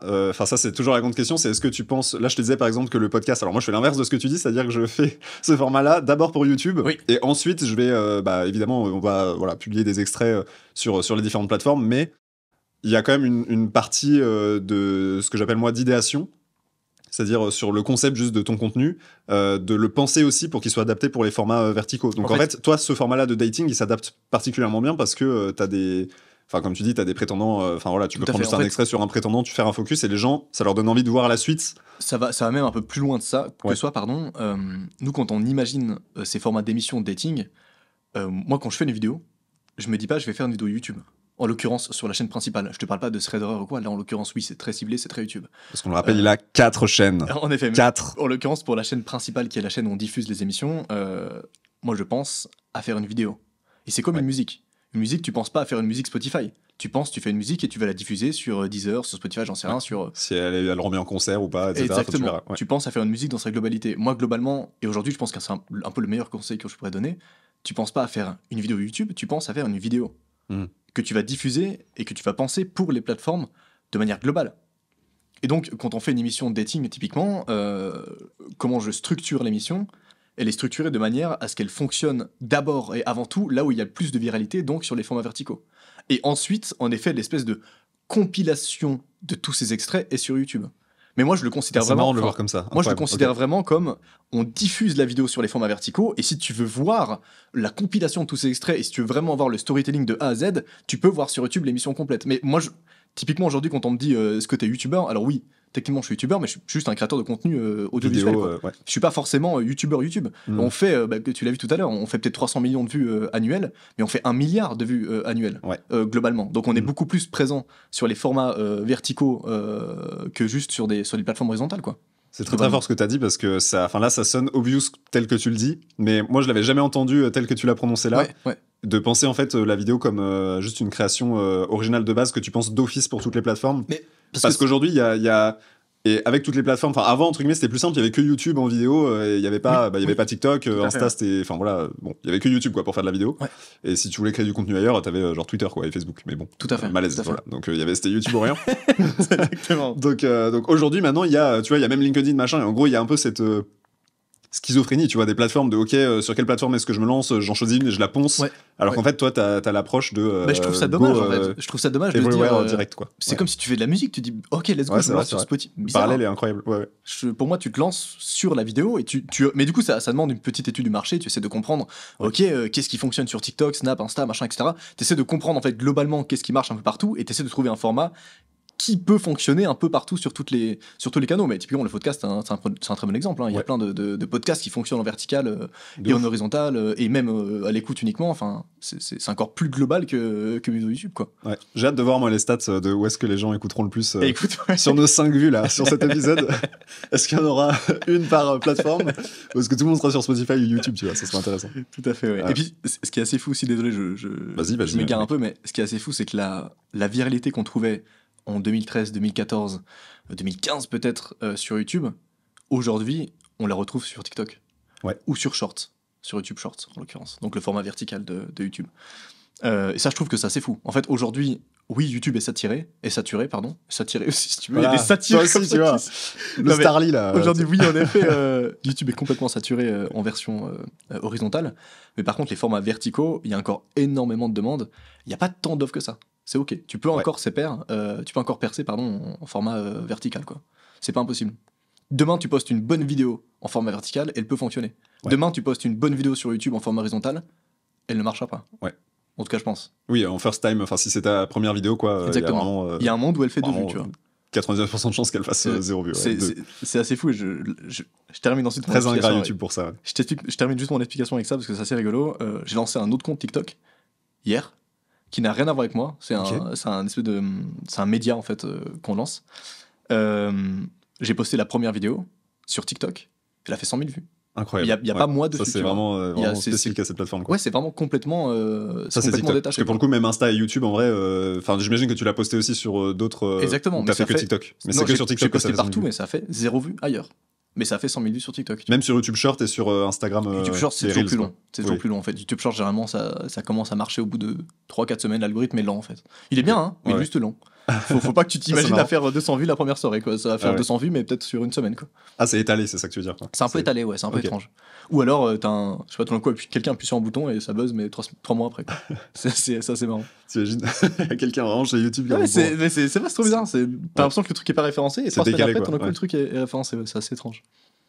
Mais c'est la beauté aussi de YouTube, c'est que t'as des vidéos en fait où juste tu changes le titre ou la miniature, ou juste tu changes rien du tout, mais en fait elle peut partir à un moment, tu sais pas pourquoi, genre 3 mois après, quoi. Tout à fait. Sur les formats horizontaux, c'est encore plus vrai. Ouais. Il y a même un game tout entier de recherche en fait d'A/B test, de titrage, de miniatures, qui est assez fou, quoi.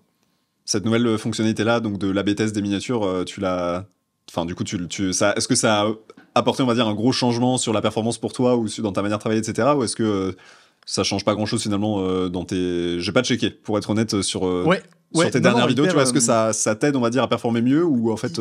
Hyper intéressant. Déjà, je trouve ça cool que YouTube commence à mettre en place ça, parce que c'est un truc qui est dispo depuis hyper longtemps, par exemple sur Facebook, si je dis pas de bêtises, ou sur d'autres réseaux. Mais pourquoi sur YouTube, la plateforme principale, c'est dispo que maintenant? Je trouve ça un petit peu dommage. Donc bienvenue. Ils sont quelques-uns, enfin c'est une petite équipe, quoi. Faut. Ouais. C'est vrai que c'est une petite boîte. Faut leur donner de la force. Faut les soutenir, en effet. Ah, pardon, te fait trop rire. Mais c'est vrai que c'est une petite pote qui démarre, donc voilà, il faut leur laisser le temps de. Puis c'est pas comme si tout le monde le demandait depuis genre 10 ans. Non, bah voilà. Pardon, mais alors elle est bien, elle est cool. On a fait des premiers tests, ça fonctionne. Moi, je la ponce, cette fonctionnalité. Donc chaque vidéo, on a 3 miniatures et puis différents titrages. Mais pourquoi est-ce que on peut pas mettre une miniature et un titre? Ouais, en fait, il faut qu'il le fasse sur les titres. Un titre et une miniature et un titre. Exactement. En gros, pour expliquer, voilà, pour ceux qui n'ont pas de chaîne YouTube ou qui ne savent pas à quoi ressemble le back-office YouTube, quand tu uploads une vidéo sur YouTube, avant, c'était simple, tu pouvais mettre une miniature, un titre, fin de l'histoire. Voilà, et c'était ça les 15 dernières années, enfin, depuis que YouTube existe. Et là, depuis quelques mois, on a une nouvelle fonctionnalité qui est apparue, qui permet de tester plusieurs miniatures. Et donc, en fait, YouTube va présenter, quand tu publies ta vidéo, il va tester sur les 1000 premiers viewers, il va essayer il va diviser l'audience en 3 et présenter chacune des 3 miniatures à ses segments d'audience et voir celle qui performe le mieux. Exactement. Pour te dire ensuite, en fait, c'est ta miniature numéro 2 qui marche le mieux, donc on la garde et voilà, comme ça tu feras plus de clics et plus de vues.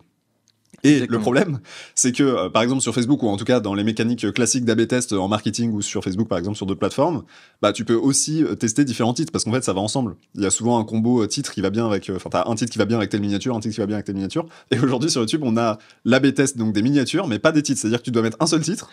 T'as 3 miniatures différentes. Ouais, c'est ça. Et après, t'es là en train de galérer à faire de la magie, à essayer de changer ton titre. Du coup, j'imagine que c'est ce que tu fais. Bah oui, c'est un peu. Et c'est un peu chiant, quoi. Donc, ouais, voilà. C'est un peu Chez étrange, YouTube, voilà, on sait que vous êtes 10, mais. Ce qui serait bien, c'est que on puisse avoir en fait cette même mécanique d'A/B test des titres que ce qu'on a pour les miniatures aujourd'hui, et qu'on puisse, comme tu le dis, en fait, avoir aujourd'hui 3 miniatures qu'on essaye sur, par exemple, YouTube présente ta miniature à 1000 personnes différentes. Chacune des miniatures, plutôt. Attends, je vais la refaire. C'est pas T'inquiète, du tout. C'est t'inquiète. décousu. Faut que je me remette dedans. On disait oui, du coup.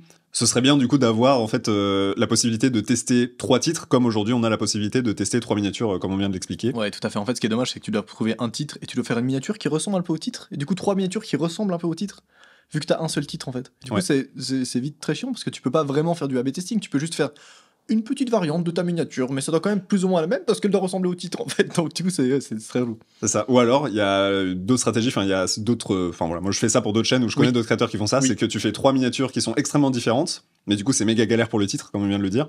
Mais du coup, t'as un titre, c'est ce que tu fais aussi, j'imagine. T'as ton plan B, plan C, on va dire, au cas où le premier vraiment full flop, tu vois. Tout à fait. Et en fait, de faire un deuxième A/B test, c'est-à-dire de faire 3 miniatures différentes. Tu prends celle qui gagne et t'en fais encore 3 variantes un petit peu différentes, comme tu viens de le dire, pour aller micro-optimiser, tu vois. Bon, ça, c'est peut-être de la sur-optimisation, et d'ailleurs, ça n'a pas prouvé encore de perf, en tout cas sur les chaînes que j'ai vues. De 500, ça se fait pas faire x3 sur tes vues. Ouais. Mais en tout cas, il y a plein de choses à faire. En tout cas, toi, c'est dommage qu'on doive bidouiller comme ça alors qu'on peut. Enfin, avec juste. Putain de titre et demi, quoi. YouTube, s'il vous plaît, quoi. Genre... en plus, le taf est fait, là. En plus, vraiment, il y a plus rien à faire, ça y est. Non, mais trop bien, ok. Méga intéressant. Je voudrais qu'on revienne, si t'es ok, sur cette phase justement où t'as commencé à en vivre, parce que du coup, t'as percé. Donc, ta vidéo qui a fait 1 million de vues, là, t'étais au lycée, du coup, encore. Tout à fait, ouais.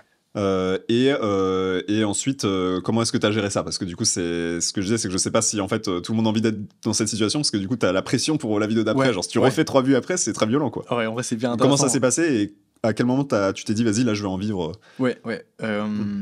En fait, alors déjà, quand ma vidéo fait 1 million de vues, moi d'abord, je suis un peu sur les étoiles, tu vois. Je suis un peu en mode, ok, waouh, qu'est-ce qui se passe? C'est une dinguerie.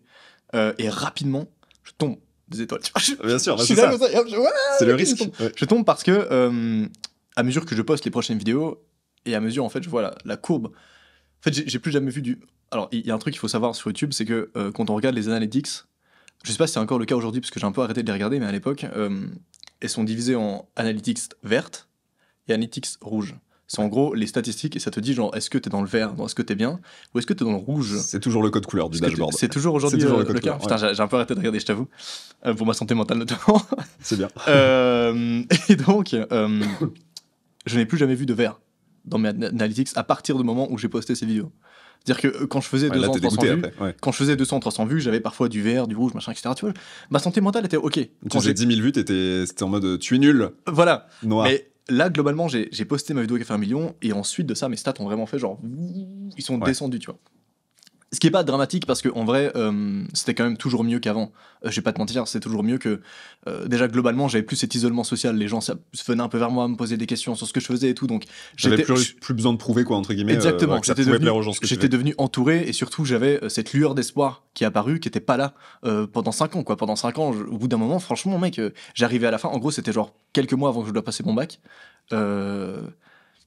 J'étais en train de me dire, mais est-ce que je fais quoi? Est-ce que je pars sur des études supérieures? Est-ce que j'arrête ce goal-là? Est-ce que, enfin voilà, je commençais un peu à perdre espoir, quoi. Et à côté, t'as mes parents, t'as ma famille et tout qui sont en mode, ah oui, toi tu fais quoi sinon à part les vidéos YouTube? Parce que, enfin, ça c'est de la merde. Les autres choses, tu fais quoi comme autre truc? Tu vois, enfin, ils sont très gentils, ils m'ont vraiment, ils m'ont un peu soutenu. Mais ils avaient peur, quoi. Ils avaient quand même, au fond d'eux, ils sont en mode, bon, bah frérot, tu fais 200 vues, t'as rapporté quoi, 2 centimes depuis le début de ta carrière? Enfin, gentiment, il faut, voilà. Et ça a changé ça quand t'as fait le million de vues sur la vidéo? Ça a changé un peu, justement. Ah, okay. Les gens se sont dit, ah ok, il y a peut-être un truc à faire, il y a peut-être quelque chose. C'était pas encore très concret, parce que rapidement, 2 semaines après avoir posté cette vidéo du million, j'abuse un peu, peut-être plutôt 1 ou 2 mois après avoir posté ça, les vues ont vraiment baissé. Je suis passé de faire 1 million de vues à faire, je sais pas, 10-20 000 vues, tu vois. Mais c'était déjà ça. Tout d'un coup, même avec ce qui est assez fou avec le CPM de YouTube notamment, même avec 10-20 000 vues par vidéo, tu génères quand même du revenu. Aujourd'hui sur TikTok, c'est pas du tout le cas. Tu fais 10-20 000 vues sur TikTok, mec, tu payes t'es pauvre, la goutte d'eau qui est juste ici actuellement. Mais c'est tout. C'est ta larme, la goutte d'eau. Mais exactement, c'est vraiment ça. Mais c'est vrai qu'à l'époque, oui, sur YouTube et même aujourd'hui encore, avec 10-20 000 vues, tu peux pas en vivre, mais tu sors déjà des petits revenus, tu vois. Ouais. Bah, comme 3 vidéos par semaine, ouais. Exactement, ouais, t'arrives quand même à sortir un petit truc. Et donc, ça commence à se concrétiser. Et donc, rapidement, je me suis dit, ok, qu'est-ce qu'il faut ? Il faut que j'achète une caméra. Mec, je filmais toujours avec mon vieil iPhone qui commence à être vieux, du coup, à ce moment-là. Il faut que j'achète une cam, tu vois. J'achète une caméra. Je sais plus qu'est-ce que c'était. Je crois que c'est même mon père qui me l'avait acheté avec moi. On l'avait fait moite-moite, un truc comme ça. Enfin, bref, très marrant. Et le soutien quand même, c'est-à-dire que les parents, donc déjà ils t'ont pas bloqué, mais en plus ils t'ont un peu soutenu quand même. Ils m'ont un peu soutenu, tout à fait. Alors ils m'ont même carrément soutenu, attention. Hein. Okay. Juste, je ressentais qu'au fond d'eux, il y avait pas cette, une petite once d'inquiétude quoi. Il y avait une grande once d'inquiétude quand même. Tu vois ce que je veux dire. Donc évidemment, bref, j'achète ma caméra, je continue un peu à faire des vidéos, et puis quand même au fil du temps, je commence à comprendre que, en fait, pour que ça marche, il faut que je fasse beaucoup plus d'études du marché, et il faut que j'arrête de juste poster pour poster. Et ça, c'est un truc que j'ai compris assez tard, c'est que c'est pas forcément... C'est un peu un contre... Enfin, j'ai l'impression que les gens disent un peu l'inverse sur les réseaux, donc désolé, mais c'est uniquement mon avis, évidemment. Mais pour moi, la régularité, c'est peut-être pas forcément ce qui fait que ça fonctionne. En tout cas, c'est le constat que j'ai fait à ce moment-là. C'est un facteur, mais pas le numéro 1, quoi. C'est un facteur, mais c'est clairement pas un facteur décisif. Ce qui est important, c'est d'être au bon moment, au bon endroit, avec la bonne vidéo sur la bonne thématique. La bonne offre, quoi. Mais c'est pas d'être régulier. Et moi, c'est un truc, pendant vraiment hyper longtemps, et même aujourd'hui encore, j'entends ça partout, c'est hyper important de poster régulièrement, les algorithmes, ils adorent ça, TikTok, ils adorent quand tu postes tous les jours, YouTube, il faut poster chaque semaine, chaque 2 semaines, plusieurs fois par semaine, enfin, tu vois vraiment plein de choses partout. Le jour où j'ai compris que c'était faux, c'est là que j'ai réussi à rebondir et à refaire des millions de vues. Parce que ce jour-là, je me suis dit... Parce que tu t'es enlevé une pression de ouf, en fait, de dire, en fait, je m'en fous. Je poste pas cette semaine, mais la semaine prochaine, je ponds un classique. Exactement. Je me suis dit, j'arrête peut-être de poster tout le temps et de me focus sur chaque vidéo. Genre, ok, ça, c'est quoi mes 3 vidéos ? Je postais toujours 3 vidéos par semaine. Donc là, j'étais en mode, ok, c'est quoi la vidéo du lundi, du mercredi, du vendredi, tu vois. Ça s'arrête jamais, 3 et par semaine. Et j'étais dans ce flow et je prenais pas vraiment le temps de me dire, qu'est-ce qui marche aujourd'hui ? Qu'est-ce qui n'a pas encore été fait ici ? Qu'est-ce qui pourrait marcher ? Et le jour où je me suis intégré, mais c'est très simple comme process, c'est hyper basique. Je me suis juste intégré dans ma to-do list, parce que j'ai enfin commencé à utiliser des to-do list. On va en parler après de ton orga perso. Et je me suis intégré dans ma to-do list juste une case, faire de la veille. Et je le faisais déjà évidemment un petit peu. Tu vois, je consommais déjà YouTube. En tant que consommateur, quoi. Je voyais un petit peu ce qui se passait, machin, mais j'avais pas vraiment cette notion de... En fait, il faut vraiment regarder qu'est-ce qui marche, mais concrètement, tu passes 1-2 heures. Ouais, de noter les patterns qui font que ça marche. Et tu notes, et tu analyses, et tu pousses la réflexion un peu plus loin. Et c'est à ce moment-là que j'ai commencé à comprendre, ah, ok, ce truc-là n'a pas encore été fait en France, ce truc-là n'a pas encore été importé, ce truc-là, on pourrait l'imaginer un peu différemment, on pourrait en faire un format. Et c'est à ce moment-là que, globalement, ma chaîne a repris. C'était, je pense, c'est peut-être 2-3 mois après que j'ai fait mon million de vues, j'ai compris ça, et là, je crois que j'ai refait un peu 500-600 000 vues, et la vague a commencé, tu vois. Et j'ai commencé à surfer un peu sur la vague je sais pas comment je sais pas si la métaphore elle est bonne, tu vois. J'ai commencé à surfer un peu sur la vague du buzz, et de gentiment pouvoir comprendre un peu comment ça marche, de jamais laisser la vague vraiment s'essouffler, de toujours essayer de rebondir, et c'est là que j'ai commencé vraiment à skier, tu vois.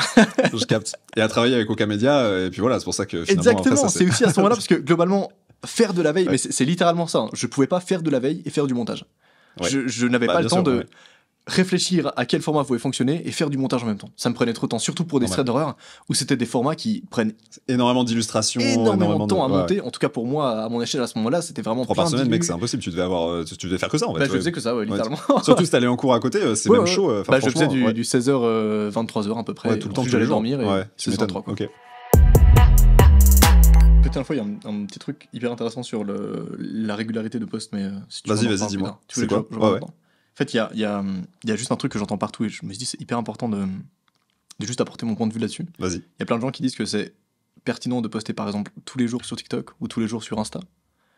Pareil, je suis passé de 2 millions à 3 millions d'abonnés là en à peu près, je passe 7-8 mois, en faisant le contre complet de cette stratégie.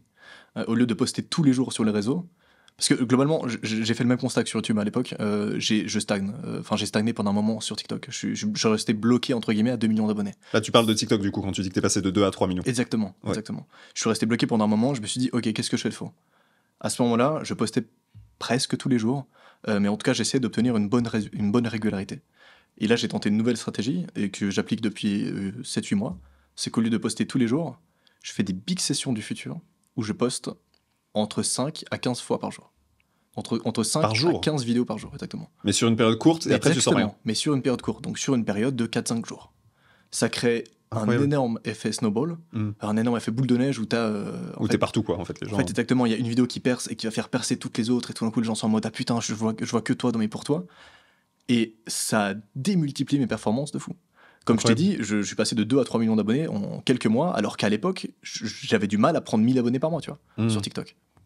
C'est absolument fou. Et ça, pareil, c'est marrant parce qu'il y a plein de gens qui sont en mode « Ah, hyper important de poster tous les jours et tout ». Moi, j'aurais tendance à dire non. Hyper important de créer un momentum. Hyper important de créer un moment où les gens te suivent à fond et où ils te voient partout, tu vois. Pas si important que ça d'être régulier. Plus important de créer un moment où les gens sont « Ah, c'est lui, oh, je le vois partout en ce moment », tu vois. Pas grave après s'ils ne te voient pas pendant 3 mois. Ouais. Si t'as mis 3 mois à faire toutes tes vidéos, c'est pas grave. Ensuite, quand tu vas reposter 3 mois après, les gens vont dire « Ah, c'est le mec que j'ai vu il y a 3 mois, waouh, oh, ça y est, je le vois de vous partout ». Ouais, c'est que les gens oublient pas si facilement. Exactement. Sur TikTok peut-être, mais en tout cas, la preuve que non, pour toi. Écoute, je trouve pas, quoi. Voilà, bref, je veux juste ajouter ça parce que je trouve que c'est assez marrant, quoi. Et ça s'applique sur Insta, TikTok et Snap Spotlight, quoi. Sur les trois plateformes verticales, ça fonctionne. T'as testé. Enfin, du coup, ça c'est. Enfin, là, du coup, là, c'est testé, approuvé, quoi. Sur TikTok, Insta, comme tu l'as dit. je suis passé de 300 000 abonnés à 600 000, quoi. Avec cette strat, genre ça veut dire que si sans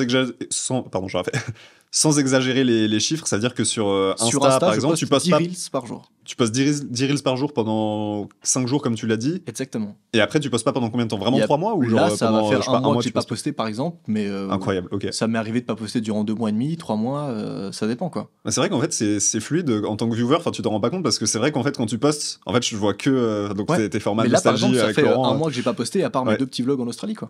Ouais. Parce que faut que j'en refasse la. C'est vrai qu'en fait maintenant que je le conscientise, maintenant que tu me le dis, c'est vrai qu'en fait il y a des moments où je vois que toi en fait pendant 1 ou 2 semaines. Et en fait, le reste du temps, je te vois pas forcément, mais c'est pas grave et ça change rien quand tu reviens, t'es là quoi. Mais mais ça c'est. Et je vois très peu de personnes utiliser cette stratégie et pourtant chez moi en tout cas c'est fou. Et c'est marrant parce qu'en fait, vu que les gens t'ont vu genre peut-être plusieurs fois dans la même journée, ils s'abonnent plus facilement. Bah oui. Ils sont en mode ah c'est ce mec que je vois que en ce moment. Bon, allez, je m'abonne et en vrai il est cool, tu vois. C'est peut-être le plus. Là, c'est le meilleur tips de l'épisode potentiellement. Je crois que t'es le seul créateur qui fait ça, en tout cas à ce point-là, et chez qui ça marche. C'est à tester, ça peut ne pas marcher, je pense. Mais en tout cas, chez moi, je pense que ça dépend aussi des formats, du type de contenu et tout. Si tu fais de l'actu, typiquement, c'est peut-être pas ouf, quoi. Bien sûr, bien sûr. Et surtout, c'est très important aussi que ça veut pas dire que tu fais des moins bonnes vidéos. Ouais. Ça veut juste dire que tu postes plus en même temps. Au lieu d'en poster une par jour, tu vas juste en faire 30 d'un coup, et tu vas les poster d'un coup, quoi. Mais ça veut pas dire que tu fais des moins bonnes vidéos, tu vois, c'est important. Bien sûr, au contraire, tu prends encore plus de temps pour les bosser et les réfléchir et tout. Exactement. Et travailler le montage, etc. Mais du coup, ça veut dire que tu condenses aussi toute la charge de travail sur une période donnée. Donc, ça me fait une très bonne transition pour parler de ton organisation. Tout à fait. Aujourd'hui, voilà, tu me disais, vous êtes une quinzaine dans ta boîte. Donc, il y a des graphistes, des monteurs vidéo, des gens qui travaillent peut-être à l'édito, des commerciaux. Voilà, il y a plein de gens. Mais on va dire ta journée type avant de travailler avec la toute première personne. D'ailleurs, je sais pas si c'était Okamedia les premiers à qui t'as si t'as commencé à bosser avec nous, on va dire la première fois que t'as délégué ou s'il y avait d'autres gens. La première fois que j'ai délégué, je pense que ça s'est joué entre toi, du coup, enfin entre Okamedia, donc l'agence de monteurs, et entre mon agent qui récupérait des OP commercial qui m'a récupéré des OP à ce moment-là. C'est certainement un des deux. Okay. Parce qu'ils sont deux métiers très différents, mais voilà. Exactement. Mais disons que le vrai, là où j'ai vraiment vu une vraie diff dans mon emploi du temps, parce que finalement un commercial, il va pas vraiment changer ton emploi du temps parce que je démarchais pas des marques, c'était vraiment en déléguant mon montage. C'était vraiment le premier truc que j'ai délégué, et mec, c'était une délivrance. Mais pas possible, parce que quand ça fait vraiment, genre, mec, ça fait 5 ans que tu fais genre 3 vidéos par semaine, que tu montes des trucs et tout, mec, je devais avoir genre 10 000 heures sur Adobe Premiere, tu vois, vraiment, c'était hardcore. Et t'as ce truc où genre, de base, mon emploi du temps, c'était ça. En gros, je rentrais des cours, j'avais 16h, 23h, soit je tournais dès que je rentrais, parce que j'avais encore un peu d'énergie, et je montais ensuite, soit juste je faisais que du montage non-stop, quoi. Okay, ça t'a fait gagner combien de temps en vrai de vrai, tu penses, par jour ou par semaine? Globalement, je me suis retrouvé à faire 16h, 17h, je tourne. Et après, fin, mec. Alors évidemment, j'ai fait d'autres tâches du coup, mais j'ai eu le créneau de 17h, 23h qui s'est libéré, mec. Et c'est fou comme quoi, genre, c'est littéralement genre le temps que je passais, c'était en faisant du montage et un peu de veille, tu vois. Mais c'était vraiment mon emploi du temps était complètement sursaturé par le montage, quoi. Incroyable. Et donc j'ai 6 heures par jour, quoi. Ouais, mec, c'était légendaire. Est-ce que tu peux faire un extrait qui va me mettre bien toute ma vie où tu dis Adam et son équipe m'ont fait gagner 6 heures par jour. Oui, mais bien sûr, bien sûr. Mais bien sûr. Mais Le forceur de fou. Non, mais par contre, 6 heures. Ok, je pensais pas que ça t'avait. Que c'était une délivrance à ce point, quoi. C'est incroyable. Non, mais c'est assez fou. C'était le cas pour beaucoup de nos clients et tout, mais. Mais complètement. Mais mec, enfin, genre, à partir du moment où je t'ai envoyé un DM et où j'ai pu déléguer mes montages, il y a 6 heures dans ma journée qui ont spawn. Incroyable, ok. C'est dingue, j'ai gagné 6 heures dans ma journée, mec. Et donc toi, tu l'as fait à cette époque-là parce que aussi t'avais le budget pour, parce que bah, voilà, comme tu l'as dit, c'est énormément de travail, c'est du savoir-faire, etc. Petit à petit, en effet, les AdSense YouTube ont permis de gagner un petit peu de budget, mais rien du tout. Hein. Pour être honnête avec toi, ce que je gagnais, ça partait du court montage. Ouais. Mais j'habitais chez mes parents, je pouvais me le permettre, et surtout j'avais cette volonté de vouloir avoir une croissance sur YouTube et de pas stagner. Et j'étais. C'est la stratégie la plus intelligente pour grossir, quoi, en fait. J'étais presque obligé. Sinon, en effet, je pouvais faire full bénéf et tout monter moi-même. Mais j'aurais juste jamais eu le temps de diversifier mes contenus et de proposer autre chose sur YouTube. Ça fait investir dans la croissance, finalement, comme une entreprise. Ouais. En effet. Okay. Mais sans le savoir à ce moment-là, parce que j'ai pas du tout cette notion d'entrepreneuriat aussi à ce moment-là. D'ailleurs, ça c'est marrant. À ce moment-là, je suis pas du tout un entrepreneur dans ma tête. Dans ma tête, à ce moment-là, je suis juste. J'en ai marre de faire du montage. Je vais déléguer le montage. Voilà. Bah, c'est très bien, hein, c'est vrai. Ok. Bah, incroyable, non, bah, trop content, écoute, des années après, comme ça, d'entendre que ça t'a autant libéré. C'est assez fou. Vas-y. Et je change à ce moment-là, du coup, mon emploi du temps complètement. Ouais. Là où, à une époque, je faisais du montage non-stop, j'ai commencé à faire d'autres choses. Par exemple, les miniatures à l'époque, franchement, je passais 10 minutes dessus. Et là, je me suis dit, mais en fait, il y a un vrai game de recherche de miniatures. Plus que rechercher les sujets de vidéos, les titrages, etc., il y a un vrai recherche qui peut s'effectuer sur comment faire une bonne miniature. Et je m'étais jamais réellement intéressé à ça avant, tu vois. Je m'étais intéressé vite fait, j'avais compris les codes un peu classiques et tout. Et petit à petit, je me suis dit, en fait, il y a des vraies recherches qui peuvent s'effectuer sur ça, c'est une miniature qui marche, ça ne marche pas, ça c'est une miniature simple, une miniature compliquée. J'ai commencé à faire du A/B test, un peu tôt d'ailleurs, parce qu'il y avait peu de créateurs qui le faisaient, moi je le faisais déjà à l'époque. J'ai commencé à faire 2 miniatures pour une seule vidéo, et de poster une vidéo avec une miniature, d'attendre un petit peu, de voir les performances, et de changer de miniature si la vidéo ne marche pas. Franchement, c'est assez marrant, parce que je crois qu'il y a encore assez peu de créateurs qui faisaient ça à ce moment-là, genre en 2019-2020. Ouais. Non, c'est sûr, mais c'est un vrai game. C'était même avant l'A/B test dont on parlait tout à l'heure.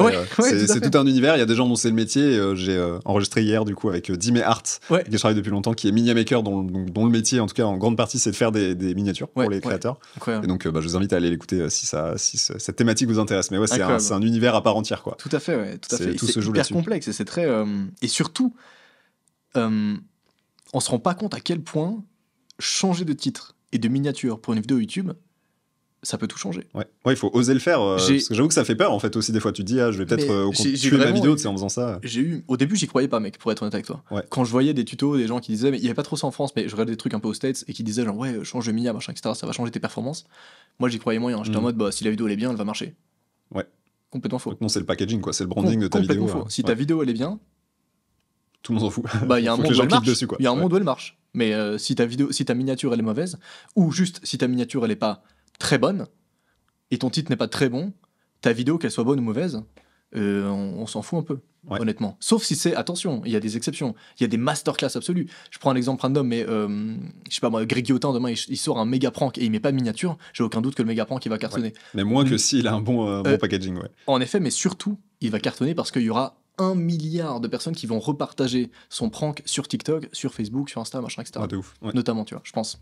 En fait, YouTube, c'est un peu le hard mode. Moi, je le vois comme ça parce que, en fait, sur les autres plateformes, tu n'as pas à optimiser la distribution. Tu as juste, entre guillemets, donc c'est le goal de la mission. Tu dois créer un classique, un bon contenu, et ensuite, TikTok va te pousser. C'est exactement ça. En fait, un bon contenu, ça veut dire que tu as un bon watch time, et TikTok va te pousser et tu vas devenir viral par toi-même. Sur YouTube, tu dois faire la même chose. Donc, avoir un bon contenu, si ce n'est encore meilleur, et aussi optimiser la distribution parce que tu es en concurrence avec. Enfin, c'est les gens qui choisissent de cliquer ou pas, quoi. Exactement ça. Donc, et c'est ça qui est un peu plus dur sur YouTube, c'est que tu te poses 1000 questions, alors que sur TikTok, tu te poses 100 questions. Est-ce que c'est une... Tu te poses des questions sur le watch time, sur le bon moment, sur la bonne vidéo, machin, etc. Mais tu te poses pas toutes ces questions sur est-ce que globalement, ta vidéo, ton titre, ta mania est correct, toi. Puis c'est une version courte aussi. Enfin, en gros, c'est les mêmes mécaniques il faut que le hook, donc l'intro, soit bien, l'accroche et l'intrigue un peu pendant la vidéo. Mais bon, c'est plus simple sur une vidéo de 20 secondes que de 25 minutes. C'est pour ça que je disais tout à l'heure, si tu veux te lancer sur YouTube, ok, lance-toi sur TikTok et redirige vers YouTube.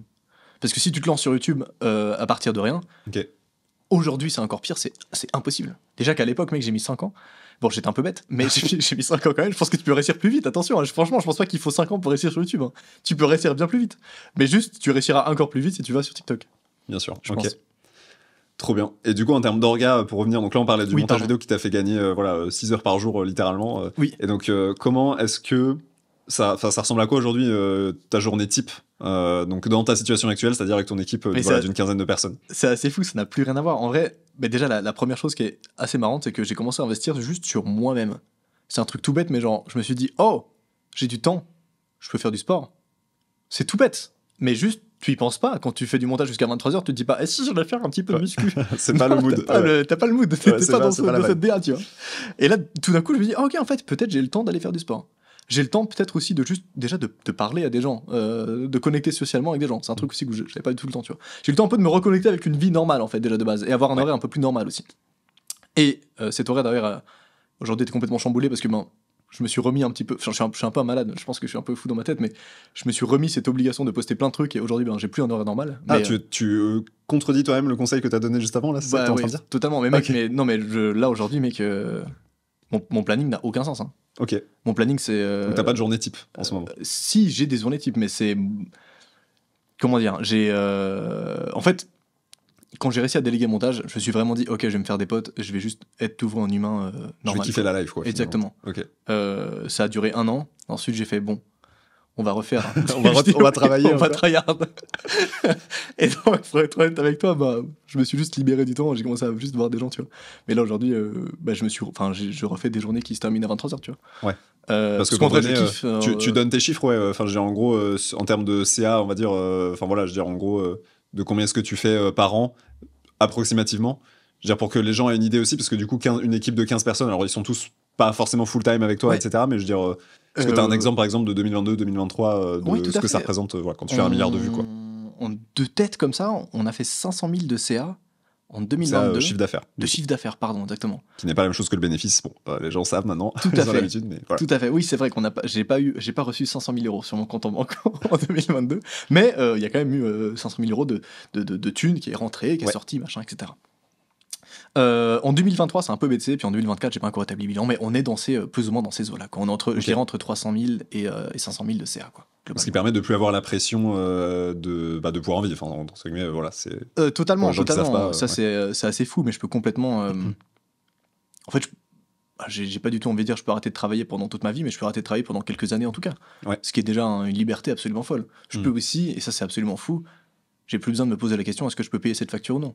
Ouais. Est-ce que je peux payer cette caméra ou non? Alors, sauf si je veux acheter une caméra RED qui coûte 200 000 euros, tu vois. Là, tu reviens à moi, découvert directement. Mais en effet, j'ai cette liberté que j'ai toujours rêvé, en fait, et je peux littéralement vivre des réseaux sociaux, de YouTube. Et autant à l'époque, je voulais être juste youtubeur, aujourd'hui, je peux vivre des réseaux de manière générale, quoi.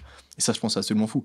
D'ailleurs, ça, c'est marrant, parce que juste pour revenir sur ce petit accomplissement, je sais pas si t'en souviens, mais en 2013, je suivais Squeezie, Cyprien, etc., qui étaient à Webedia. Ouais. Entre-temps, j'ai pu être aussi à Webedia, dans cet étage-là, avoir mon petit studio et tourner mes vidéos de là-bas, donc c'était assez fou. J'ai fini par partir du bâtiment quand même. Ouais, mais ça a duré combien de temps, juste pour moi? Ça dure à peu près un an. Ouais, voilà, un an. Un an, ouais, à peu près. Mais donc voilà, pardon, je crois que j'ai bifurqué sur ta question. C'était quoi ta question? Non, c'est ça, mais c'était savoir en gros, effectivement, combien. Là aujourd'hui, du coup, tu as une équipe d'une quinzaine de personnes. Du coup, tu disais que ça te permettait toi de plus te soucier de l'avenir. Donc t'as une situation que tu considères du coup stable. Je sais pas. D'ailleurs, toi, tes objectifs. non, mais tes objectifs, toi, par exemple, à 2, 3 ans ou 5 ans, tu vois, est-ce que c'est financier typiquement générer plus d'argent? Est-ce que c'est créer des meilleurs contenus? Ou est-ce que c'est juste fédérer la plus grosse communauté possible? Comment est-ce que tu réfléchis pour la suite, on va dire? J'ai de très bons espoirs pour la suite, notamment parce que l'émission de dating cartonne, honnêtement. Je m'attendais pas à ce que ça fonctionne aussi bien, mais ça fonctionne très bien partout, sur toutes les plateformes et tout. Je pense que ce travail d'imaginer des vidéos globales et pas juste d'imaginer des YouTube, en fait, fonctionne assez bien, en tout cas dans mon cas. L'exercice te plaît aussi, du coup. L'exercice me plaît, c'est très cool, je suis très épanoui dans ce que je fais, donc globalement, là, moi, ce que je vise, c'est d'avoir au moins un x3 sous 3 ans, quoi. Ce qui est pas... en vue, en abonnés, en chiffre d'affaires en CA. Parce que le chiffre d'affaires... Ok. Et après, en vue, en abonné, ça va suivre, évidemment. Mais c'est assez marrant, parce que le nombre de vues ne va pas forcément indiquer que tu vas faire beaucoup plus de thunes.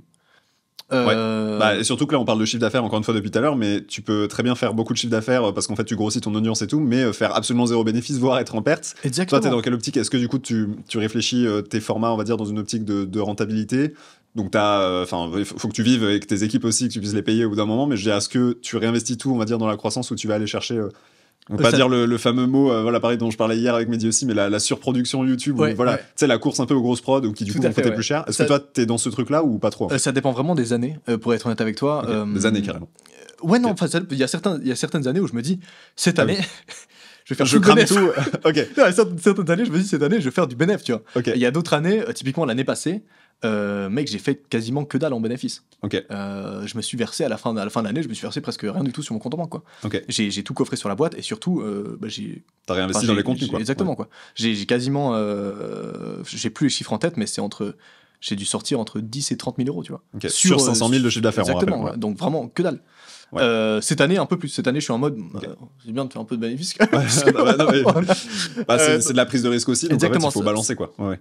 Tout à fait, mais c'est très intéressant parce que typiquement l'année passée, en fait, j'ai investi dans le montage d'une nouvelle équipe, dans une nouvelle stratégie digitale, dans pas mal de recherches aussi. On a lancé des médias par-ci par-là, on a lancé j'ai beaucoup d'expériences, beaucoup de trucs en fait, d'exploration. J'adore explorer des réseaux, j'adore essayer de comprendre comment marche telle plateforme, on a beaucoup expérimenté sur Facebook aussi, qui est une plateforme que quasiment plus personne n'utilise aujourd'hui, mais pourtant qui avait un très bon CPM, en tout cas l'année passée. Aujourd'hui, il a beaucoup baissé. Le CPM, pardon, c'est le nombre pour 1000. C'est souci. Moi, je l'entends comme la thune que tu reçois pour 1000 vues, quoi. Ouais, exactement. C'est le RPM, du coup. Pardon. Précisément. Pardon, en effet. Alors, le coût pour 1000, c'est ce que payent les annonceurs. Le Exactement. RPM, c'est le revenu pour 1000 vues, c'est ce que touche la part que touchent les créateurs. Exactement. Mais donc oui, moi sur 3 ans, j'aimerais bien dépasser évidemment le million de CA annuel, mais qui est largement faisable, je pense. Ouais, largement. Et puis aller bien plus loin, quoi. T'es sur la bonne voie, ok. Écoute. Trop stylé. Pour le moment, tout va bien. Je te le souhaite, tout le monde te le souhaite. Trop cool en tout cas. Et je reviens sur la journée type parce que tu vas pas esquiver comme ça. T'as pas de journée type, j'ai compris, mais aujourd'hui, je reformule ma question. J'ai une journée type, hein. J'ai vas-y. esquivé ta question parce qu'on parlait d'un autre truc. J'ai bifurqué. Parce que j'allais dire, sinon, c'est quoi, en fait, sur quelle partie. Parce qu'en fait, aujourd'hui, ton métier du coup de créateur de contenu, c'est trouver des bonnes idées, imaginer des bons conseils, des bonnes idées, les produire, donc les tourner, quoi, finalement, avec toute l'organisation que ça implique. Et les post-produire, donc gérer le montage, parce que c'est quand même un gros enjeu. Très type, il n'y a aucun souci. Je sais pas pourquoi j'ai même pas vesquille volontairement la question, j'ai juste. Non, mais t'inquiète. Sur autre chose. Mais même, je pense que c'est plus intéressant de commencer par cette question qui est plus large, si tu veux, de où est-ce que tu concentres ton énergie sur ces 4 piliers que sont, on va dire, imaginer les concepts, les produire, donc les tourner avec toute l'orga et tout, et les monter et les distribuer, tu vois. Tout à fait. Est-ce que t'es, tu vois, un tiers de chaque, ou est-ce qu'en fait t'es en mode, comment tu t'organises? Là où je passe le plus de temps, et ça va te paraître un peu... En vrai, non, c'est pas si bizarre, c'est sur la validation de ce qu'on fait. Ah, bizarre, le type, bizarre. Non, arrête. Globalement, c'est... Ok, en fait, tout délégué, quoi. On produit beaucoup de contenu. Mais vraiment, on produit vraiment pas mal de trucs, de capsules verticales, d'extraits, de machin, de trucs. Pour donner un idée, c'est combien de contenu, on va dire, toute plateforme confondue et tout format confondu, etc., sur tous les médias, tes chaînes, tout. Je pense que par mois, on produit entre 60 et 100 vidéos, sans compter les extraits. Ah, donc sans compter les extraits. Sans compter les extraits. Si tu ajoutes les extraits... Donc 60 à 100 vidéos originales, que ce soit horizontale ou verticale. Exactement. Et parmi les horizontales, il y a les extraits en plus, quoi. Exactement, mais c'est, quand je te dis des trucs verticales, c'est dans une grande période de post. Par exemple, si on poste, tu sais, je t'ai dit que je postais dans des périodes très courtes. Donc je poste très court pendant, je sais pas moi, je poste 60 vidéos, après ça peut arriver que le mois d'après, je poste que 30 ou 40 vidéos, tu vois. Bref, peu importe. Mais si tu ajoutes les extraits, je poste entre 5 et 10 extraits par jour. Donc on est... ça fait plus de 200, entre 200 et 300. Ouais, ça fait beaucoup, des centaines de vidéos par mois. Mais donc, je passe globalement mes journées à valider les formats qu'on fait et à review. Je sais pas si les gens le savent, en fait, c'est passer en revue en fait sur les formats qui sont diffusés et donner des guidelines un peu sur ça, c'est une bonne direction, c'est une mauvaise direction, ça, il faudrait plus l'adapter. C'est vraiment ce qui prend une grande partie de ma journée. Ok, mais donc du coup, sur toutes les étapes de la création, c'est-à-dire, t'as des gens qui imaginent qui trouvent des idées pour toi et qui disent « Ah, j'ai telle idée, est-ce qu'on le fait, on le fait pas ?» et toi, t'as juste avec eux. T'as des gens qui gèrent le montage, du coup, pour le tournage, du coup, t'as des gens qui vont l'organiser aussi. Donc, tu m'as parlé, t'as travaillé avec Webedia, tu travailles avec peut-être d'autres boîtes ou juste des gens en interne. Tout à fait, ouais. Depuis peu, j'ai également un super mec qui s'occupe de façonner les émissions qu'on fait. Donc, c'est le truc très basique, hein. C'est juste écrire une espèce de comment on appelle ça, un fil rouge en fait de la vidéo et avec des bullet points il va se passer ça à ce moment-là. Donc on a quelqu'un qui pré-rédige, on va dire, la vidéo. Moi pareil, je valide en fait. Un auteur, enfin comment vous le définissez un peu en interne, c'est un auteur, un mec. Si on parle de thread horror, super mec, c'est le super mec de la boîte. Non, si on parle de thread horror, en effet, on a une équipe de rédaction. Là, je parlais juste de l'émission de dating où on a vraiment quelqu'un qui prépare l'émission en avance, quoi. Mais si je te parle de, t'as des teams par format en fait. Ça c'est intéressant pour les gens savent pas forcément. Souvent, enfin c'est le cas en tout cas pour beaucoup de chaînes, beaucoup de créateurs, ils ont une équipe qui gère, qui travaille sur tous les formats. Tout à fait, ouais. Toi, t'as une team par format. En fait, j'ai ce désavantage entre guillemets d'avoir des formats qui n'ont rien à voir. Mais j'ai vraiment des j'avoue relou en fait. Où on raconte des histoires d'horreur et des émissions de dating, donc c'est pas du tout la même expertise qu'il faut dans les deux domaines, quoi. Ouais. Et pareil sur TikTok, ça n'a rien à voir aussi. On fait des vidéos un peu sur la santé mentale, sur des trucs, des scènes de vie, etc. Ça n'a rien à voir avec chiant, pour les gens qui travaillent sur l'édito, c'est le grand écart, quoi. Donc ce sont juste pas les mêmes personnes qui travaillent sur cet édito. Donc c'est vraiment Yann écrive de scriptwriter, donc des gens qui écrivent des scripts pour les threads d'horreur. Il y a un super mec qui s'occupe de structurer les émissions de dating et qui est un peu calé en watch time, en comment faire en sorte que c'est quoi son prénom, gens, etc. Super mec. Son prénom c'est Louis. Voilà. Big up à Louis. Ok. Mais j'ai un mec qui m'accompagne sur l'écriture des scènes de vie, des petits sketchs qu'on fait en fait en vertical sur TikTok, quoi. Ok. En gros, pour la faire courte. Mais oui, donc il y a bien trois équipes différentes. Et après montage et tout, où là par contre c'est peut-être plus mélangé, quoi. Ouais, les monteurs pour le coup c'est les mêmes. Ok. C'est les mêmes, mais juste, enfin, il y en a 5, quoi. Donc ils sont un peu dispatchés. Il y en a certains qui font le dérush. Par exemple, pour une émission de dating, il y a un monteur qui va faire le dérush, il va transférer ensuite le dossier du montage à un autre monteur qui va faire le montage global, et puis peut-être parfois un dernier monteur qui va passer faire des petites affaires ou quoi, parfois pas, ça dépend un peu. Et après toi t'es là pour valider à la fin, faire la et ensuite je valide évidemment la version finale ou non du montage, quoi. Donc du coup voilà, aujourd'hui t'as vraiment un travail, enfin une journée type finalement où comme tu dis tu passes ton temps à valider, à review ce que font tes équipes, c'est un travail de chef d'entreprise somme toute classique, de directeur artistique en fait, un peu où tu donnes les directions mais c'est pas toi qui va exécuter, quoi. C'est un peu ça, mais ça passe aussi pas mal par il y a aussi pas mal de en fait attends, je vais te faire une journée classique, mais ça dépend un peu des jours, c'est bon, du lundi, de mardi, c'est pas toujours le même truc, mais globalement, donc je me lève le matin, je suis un peu un flemmard. Donc tu te lèves à 6h30, tu vas à la salle. Non, ça c'est toi. Parce que pour le contexte, c'est ce qu'on disait tout à l'heure, c'est que Noah a réagi à l'une de mes stories où j'avais mis une story où j'étais à la salle tôt le matin, genre à 6h. Genre 6h ou 5h50, mais je dors à ce moment-là. Et en fait, c'est parce que moi, mon pic de productivité est le matin, donc j'essaye de faire du sport avant, et après, ça me met trop dans un bon environnement pour travailler. Et du coup, on s'est parti dans un tunnel avec Noah, on disait mais comment est-ce qu'on peut faire, etc.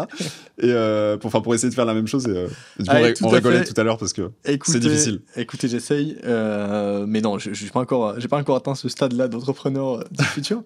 Non, malheureusement, je me lève entre 8h30 et 9h, ça dépend. C'est vraiment très tard. T'es déjà réveillé depuis 3h, toi, t'as déjà fait ton sport. Moi, je suis encore en train de dormir comme un bébé comme ça.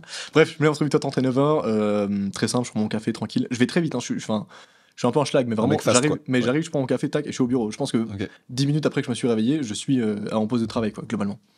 Et là, la première chose que je fais, c'est très simple, je fais les tâches les plus chiantes de la journée.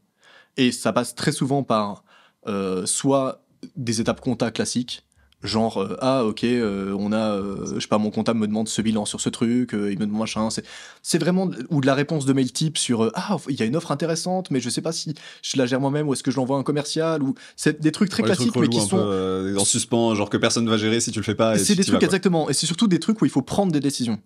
Et j'aime bien les prendre le matin quand je suis chill, quand je suis posé. Pareil, je reçois un devis pour un tournage et je suis en mode est-ce qu'on prend ce studio ou un autre studio, pareil. C'est des décisions où je pourrais le déléguer à un chargé de prod, des trucs comme ça, mais j'aime bien encore le faire moi-même pour le moment parce que j'ai pas trouvé forcément de poste où de personnes compétentes qui pourraient avoir les connaissances requises pour déléguer. Enfin, après, c'est de la pure. Tu recherches activement ou pas ? Je recherche activement des postes. Il y a plein de. Fais ta petite session recrutement là. Non, mais activement, je recherche un bras droit. Activement, je recherche quelqu'un de très polyvalent qui peut comprendre tous les codes de YouTube, comprendre le SIA global de ma boîte, les objectifs, et puis ça demande. En fait, ça demande plus qu'un bras droit, ça demande quelqu'un que je forme pendant un moment et qui peut globalement. Une sorte un head of content. Exactement. Un manager de parce que globalement les tâches que je fais en matinée, ces prises de décision, je pourrais les déléguer, mais j'ai pas la personne à qui je peux déléguer ça pour le moment, qui a tous les tenants et aboutissants en fait de la boîte, quoi. Bon, bref, première chose, ça dure, en vrai c'est assez rapide, mais ça dure 1-2 heures, quoi, un truc comme ça. J'enchaîne ensuite soit par aller à la salle, parce que j'aime bien quand même aller à la salle. En début d'après-midi, du coup. Exactement. Le matin tu fais ça et après tu vas à la salle. Exactement, soit aller à la salle, soit je tourne. Okay. Ça dépend des jours, mais quand j'ai encore plein d'énergie et tout, je tourne pour les chaînes secondaires, donc pas pour les émissions de dating, ça c'est une journée complète dédiée au tournage, mais pour les chaînes secondaires, pour la chaîne de Thread Horror, pour la chaîne de réaction par exemple. Bref, je fais une petite session de tournage qui peut durer 2-3 heures, j'en sais rien, ça dépend, j'enchaîne un peu les vidéos quoi. Okay. C'est rare que je tourne une vidéo à la fois d'ailleurs, ça c'est marrant. Ouais, tu t'en fais plein à la suite. Typiquement les Thread Horror, ouais, généralement j'en tourne 2 ou 3 en même temps. Pas en même temps, mais en même temps, le gars. Quoi. Hello. Le gars est fou. Bref, pareil pour les réactions, etc. Quoi. Et suite à ça, je sais pas qu'il est à ce moment-là, ils doivent être genre 15-16 heures. Sache que mes repas sont un peu aléatoires. Okay. En fait, je me prépare des prep meals. En termes de, en gros, je prépare des repas un peu en avance. Des bons tubes, quoi. Exactement, que juste à réchauffer, comme ça, je prends pour optimiser le temps au max. Tu cuisines du coup ? Ouais, je cuisine. En fait, je prends juste un 3-4 heures le dimanche. Ah, tu fais du batch cooking, même tous les mots là, on va les balancer. Ouais, vraiment, je fais un 3-4 ans le dimanche. Je prépare vraiment tous les repas, mais je suis vraiment le pire mec, mais je prépare vraiment 6 fois le même repas, mec. Mais mec, bien sûr. Et je suis vraiment le pire gars, vraiment, c'est... Et je les dégomme. C'est trop de charge mentale en fait, sinon. Est-ce qu'on peut en parler ? Moi d'ailleurs, ce respect, parce que en tout cas, la plupart des créateurs ou des gens même du milieu en général, tu vois, qui travaillent sur les réseaux et tout, en général, ça se fait livrer à balle, tu vois. Ouais. Et moi j'essaye de diminuer, tu vois, mais du coup, je mange la même chose tous les jours aussi, tu vois. Ouais, non, moi que ce soit préparé en 5 minutes max, parce que sinon ça me rend ouf, tu vois. Tout à fait, ouais. Et puis je fais vraiment le même repas tous les jours, quoi, qui suit une diète un peu particulière. C'est quoi ton repas ? Tu peux dire ou pas ? Mec, c'est vraiment du poulet, du riz, des brocolis. Ah bah j'ai la même chose sans les brocolis. Et un peu de sauce, quoi. Ok. Voilà. C'est vraiment très vraiment, les deux mecs, tu sais, horribles, genre, sans aucune saveur dans vraiment de goût, c'est juste pour être utile. C'est juste pour avoir des potes, quoi. Ouais. Parfois, je remplace le riz par des patates douces, voilà, c'est un super moment. Bref, donc oui, je mange un peu de manière aléatoire, soit avant le tournage, soit juste après, ça dépend un peu. Assez dur souvent, parce que parfois, enfin bref, peu importe. Il arrive genre 15-16 heures à ce moment-là, et là, c'est les tâches du plaisir. Souvent, je les appelle comme ça. C'est un peu fin d'après-midi, c'est des tâches. Ouais. Exactement, c'est de la review, c'est des trucs. C'est des trucs c'est vraiment le truc où je m'épanouis le plus, tu vois. Ouais. Où je me dis, putain, ma vie de rêve, c'est ça. Ma vie de rêve, c'est quoi ? C'est regarder une émission finale et me dire, ah waouh, le monteur a vraiment fait du bon travail. Ça. Ou alors c'est genre, ah waouh, cette miniature, elle est vraiment cool, le minimaker a vraiment fait du bon travail. Ça, c'est vraiment. Ou alors, c'est nul à chier, il faut tout refaire, c'est la merde, ça sort demain, il y a une OP. Mais ouais. ça m'est déjà arrivé. Mais même si c'est pas bien, c'est cool de review. Mais moi, j'aime bien, tu vois, j'aime bien passer en revue les trucs, sauf si vraiment c'est éclaté au sol, mais ça devrait pas être éclaté au sol parce que j'ai un process qui fait que les monteurs sont fermés en amont. Ils passent quand même une étape de validation avant de recevoir. Donc c'est rare que je reçoive des vidéos qui sont vraiment mauvaises. Généralement, c'est plutôt bon, il y a des petits trucs à modifier, mais voilà quoi. Oui, c'est le kiff de juste ajouter ta touche finale perso, de juste vas-y, ajoute telle vanne, voilà, ajoute tel truc. C'est ça. Et puis c'est un peu, tu vois l'accomplissement de ce que t'as tourné finalement les semaines d'avant, les mois d'avant et tout. Donc ouais, c'est très cool. Très cool. Et je termine ma journée comme ça. Parfois ça dure long, parfois pas long. Je termine vers entre 20h et 23h, quoi. Ça dépend des jours, quoi. Ok, trop bien. Et donc au final, pas de répartition spécifique entre les grands piliers dont on a parlé. Enfin, tu passes autant de temps sur la création, l'imagination de concepts que tu vois les produire, quoi, les créer et les distribuer après. Enfin, t'as dit que du coup tu passais plus trop de temps sur les analytics. Est-ce que du coup tu vas pas au feeling, mais je dirais, est-ce que du coup t'as quelqu'un qui fait ça pour toi ? Est-ce que juste t'es en mode pur instinct, tu vois ? Non, alors j'ai peut-être un peu abusé du bail. Je regarde encore un peu les analytics, mais ouais, mais t'es plus accro. Enfin, t'as pas l'appli YouTube Studio. Même plus te dire exactement. J'ai plus l'appli déjà. Tu l'as plus déjà ? J'ai enlevé l'appli YouTube Studio. Incroyable. Ok, donc pour le contexte, appli YouTube Studio qui est l'appli genre du dashboard YouTube, justement avec les grosses notations de est-ce que ta vidéo elle est bien ou pas bien, en vert ou en rouge. Exactement. Et qui fait que tu passes une bonne ou une mauvaise journée, quoi. Ouais, on en a pas parlé, mais c'est vrai que moi mais il y a plein de créateurs qui sont dans ce domaine-là, mais qui étaient, qui sont touchés par ça, mais j'étais vraiment, je pense que le mot addict aux stats, c'est un bon terme. Je pense pas que c'est une hyperbole, tu vois. J'étais vraiment addict aux statistiques de mes vidéos. C'est un truc, aujourd'hui c'est plus le cas, tu vois.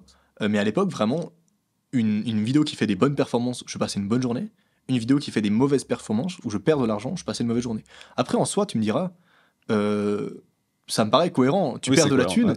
Évidemment, je veux dire, n'importe quelle autre personne dans un autre milieu a aussi ce truc-là, tu vois. Mais tu peux l'éviter en arrêtant de regarder tes stats tous les jours, et juste, au pire, tu fais un point mensuel ou chaque semaine, et déjà, ça. Oui, parce qu'en fait, à la fin, c'est ça, est-ce que à la fin, ça va dans la bonne direction ou pas ? Il y a forcément des hauts, des bas, mais. Exactement. Et c'est ce que je fais aujourd'hui. Ça sert à rien de se flageoler ou de se ruiner pour. Une fois par semaine, je vérifie les stats des vidéos de la semaine passée, j'établis des points, des bilans, etc. Mais c'est plus aussi. Avant, vraiment, c'était plusieurs fois par jour, j'allais check mon tel et les stats des vidéos, quoi. Ok.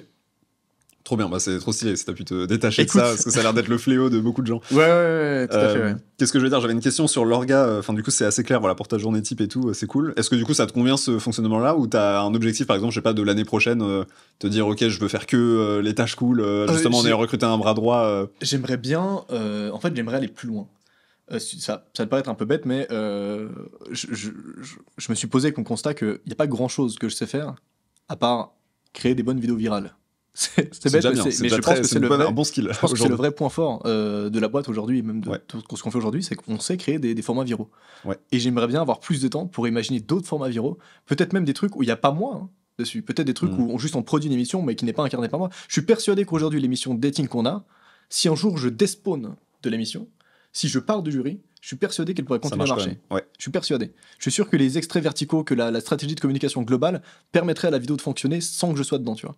Et j'aimerais bien avoir plus de temps pour pouvoir développer d'autres, parce que j'ai plein d'idées, j'ai plein de trucs où je me dis, enfin, je fais de la veille, mais pareil, j'aimerais passer plus de temps à pouvoir faire plus de veille pour chercher d'autres émissions qu'on pourrait propulser sur Internet, tu vois. Je comprends. Donc l'émission, enfin le stade d'après, enfin le NOAA 2.0 par rapport à aujourd'hui, c'est pour atteindre les objectifs de x3 en CA, comme tu disais, etc., c'est produire d'autres créateurs, du coup, potentiellement, donc ce seraient des émissions propriétaires ou avec des acteurs ou juste d'autres créateurs, un peu à la manière d'un label, enfin tu vois. Pour moi, ça passerait par juste créer d'autres médias, parce que j'aime bien les appeler comme ça. Ok. Créer d'autres chaînes YouTube, créer d'autres. Fédérer d'autres communautés autour d'autres émissions, mais qu'il y a un créateur ou pas dedans. Pour moi, je pense qu'on peut y arriver sans créateur. Enfin, ça marchera mieux évidemment avec un créateur dessus, mais je pense que ça peut fonctionner sans créateur. Quand tu dis sans créateur, du coup, c'est avec un acteur. Avec juste des acteurs, des acteurs normaux. Des comédiens, qui changent à chaque fois potentiellement, sans avoir un visage qui incarne, en gros. Exactement. Okay. Exactement. C'est le rêve ultime si t'arrives à faire ça. Je pense que je pourrais y arriver. Il me manque juste du temps. Mais je suis persuadé que je pourrais y arriver. Il y a plein d'autres formats qui ont les codes que je considère comme étant des codes parfaits et viraux. Qui pourrait fonctionner, quoi. J'ai juste pas le temps de les gérer, comme malheureusement. Du coup, tu le fais pas pour la fame. On reboucle avec ce qu'on disait au tout début. C'est-à-dire qu'au final, d'ailleurs, tu m'as pas dit au final, je veux dire sur est-ce que ça a changé quelque chose dans ta vie de tous les jours? Est-ce qu'il y a radicalement, pardon. Le fame privilege, tu vois, ou est-ce que c'est... Ouais, j'ai sauté un peu sur tes questions. C'est 1h30 entre là. Moi aussi, j'ai oublié, mais du coup, ça lui fait penser. C'est intéressant. Ça a totalement, ça a tout changé, mais de A à Z, que ça soit les amis entre guillemets. Ouais. C'était les mêmes personnes avant, mais d'un coup il y a des gens qui ont commencé à m'approcher, commencé à discuter avec moi, même les enfin j'ai jamais eu de crush à ce moment-là. Enfin oui, j'avais des crushs, mais juste elles m'ont jamais calculé, tu vois. Ouais. Parce que j'étais ce mec bizarre, tu vois. Et donc tout d'un coup, je sais pas, j'ai pu avoir ma première copine. C'est fou ce truc-là, mais juste, enfin j'ai parlé à une fille qui m'a répondu, mec. Juste cet élément-là, il est fou. Vraiment, mais ça m'est jamais arrivé, tu vois, avant. Enfin, j'étais putain de nerd horrible, je disais ça à une fille, elle me faisait... T'as le combo fame plus transfo physique aussi, parce que t'as fait une oui, transfo, exactement. Une big transfo, et j'ai eu quand le même. temps de faire du sport et tout, donc un an après avoir percé entre guillemets, tu vois, j'avais en même temps entamé la transformation physique, et du coup après c'est pas une transformation de fou, pardon, c'est juste solide transfo quand même, mais c'est juste mais c'est juste prendre soin de soi, tu vois. J'ai pas non plus fait une diète du futur ou quoi, c'était vraiment juste les bases, faire du sport, commencer à juste manger des trucs bien, et puis à être bien dans sa peau, tu vois.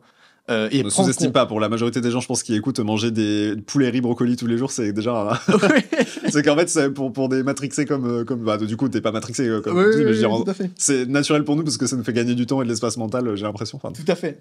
Pour les gens c'est difficile, mais en tout cas quand même vrai transfo. Et donc donc du coup ça a changé ça, donc on va dire, et puis la prise de confiance pour tes relations, en soi, quoi. Et la confiance en toi, ça c'est priceless, quoi. C'est vraiment du jour au lendemain t'as confiance en ce que tu fais, tu sais que tu fais un truc qui a du sens, quoi. Ouais. J'étais pas sûr, mec. T'es pas un guignol. Mais j'étais pas sûr que ça avait du sens, tu vois. Il y avait un monde où je faisais juste des vidéos. Tu sais, tu t'imagines pas le nombre de. Mais là, il y a peut-être des centaines de. Ou alors les 5 personnes qui regardent cette vidéo, j'en sais rien, mais tous les gens qui voient cette vidéo, il y en a plein qui sont certainement en train d'essayer de fonctionner sur YouTube, mais qui n'y arrivent pas, tu vois. Et moi, j'en avais j'en voyais passer partout, tu vois, sur YouTube. Je me suis dit, mais j'ai pas envie de rester comme cet individu-là, j'ai envie d'aller plus loin que ça, tu vois. Ouais. Donc, fou, complètement fou. Trop bien. Je reviens du coup sur ta journée type, donc voilà, encore une fois qui était très claire, mais j'ai une question qui est intéressante, je pense, et qui pourrait intéresser pas mal de gens, c'est les outils que tu utilises. Donc là, je rentre vraiment dans le détail, mais tu vois, je pense que tu as testé plein, donc tu as parlé d'Adobe Premiere, voilà, bon, qui est au final, tu étais directement allé sur l'outil, logiciel le plus mainstream, on va dire, mais tu vois, tu parlais de to-do list, tu parlais de review, etc. Aujourd'hui, tu as une équipe en plus, donc il y a des gens qui utilisent des trucs dans tous les sens. Comment est-ce que tu... Ouais, c'est hyper intéressant. Quand tu dois gérer un tel volume en fait de vidéos, tu vois, que tu dois créer 100 contenus originaux par mois. Ouais. Comment est-ce que tu fais pour que ce soit pas le bordel concrètement, et c'est hyper quoi intéressant parce que ça a été le bordel, hein, franchement. Pendant plusieurs mois, voire années, ça a été du bordel. Je ne savais pas vraiment comment gérer ce genre de volume. Moi, j'ai très vite voulu faire beaucoup de contenu. C'est d'ailleurs l'erreur que j'ai faite très souvent. Depuis tout à l'heure, je suis en train de dire, ouais, c'est trop bien, on fait plein de contenu. Il y a plein de fois où j'ai fait des erreurs monumentales, où je me suis dit, putain, là, j'ai été trop vite, j'ai fait trop de contenu, j'ai pas été assez exigeant sur le contenu qu'on a produit, j'ai fait des trucs qui étaient mauvais, enfin, plein de fois. Éparpillé, quoi. Exactement, plein de fois, je me suis éparpillé et j'ai voulu trop vite déléguer, trop vite m'étaler, trop vite changer de format, et on s'est brûlé les ailes, quoi, plein de fois. Et un truc qui m'aurait permis d'éviter ça, c'est justement d'utiliser les bons outils au bon moment. C'est un truc tout bête, mec, c'est un truc tout bête, mais juste centraliser toutes tes équipes sur Notion. C'est tout bête. Notion, du coup, c'est ton outil. Notion, c'est là où j'ai juste centralisé toutes les équipes qui m'envoient en fait à chaque fois les updates des. Mec, c'est une espèce de to-do list online que tu peux un peu. Mais je pense que tu as complètement la ref, mais que tu peux un peu update. Tu peux passer par exemple. Ok, on a un tableau sur lequel on a genre une vidéo. Ok, cette vidéo-là, elle est genre en écriture. C'est visuellement, c'est écrit. Cette vidéo-là, elle est en écriture. En l'occurrence, là, il y en a genre 50. T'as le statut, en fait, des projets. T'as le statut, elle est en écriture. Ok, une fois que la vidéo est en écriture, une fois qu'elle est finie d'être écrite, elle est en verte. Tac, ok, elle est placée dans une autre case du tableau, tournage. Là, pareil, d'un coup, il y en a 3-4, c'est mes threads d'horreur. Des tableaux Kanban que faisait Trello avant et où Notion, en fait, ils sont trop forts, ils ont tout réuni en un outil, quoi. Je les prends, tac, je les tourne, je les fous dans le tableau montage. Le chef de projet qui gère en fait, de dispatcher en fait, les montages aux différents monteurs va récupérer ça, c'est aussi fou. C'est un truc que j'ai découvert assez tard, même en fait pas si tard que ça, parce qu'on l'a fait avec toi, mais ensuite j'ai un peu abandonné. Avant un chef de projet des monteurs.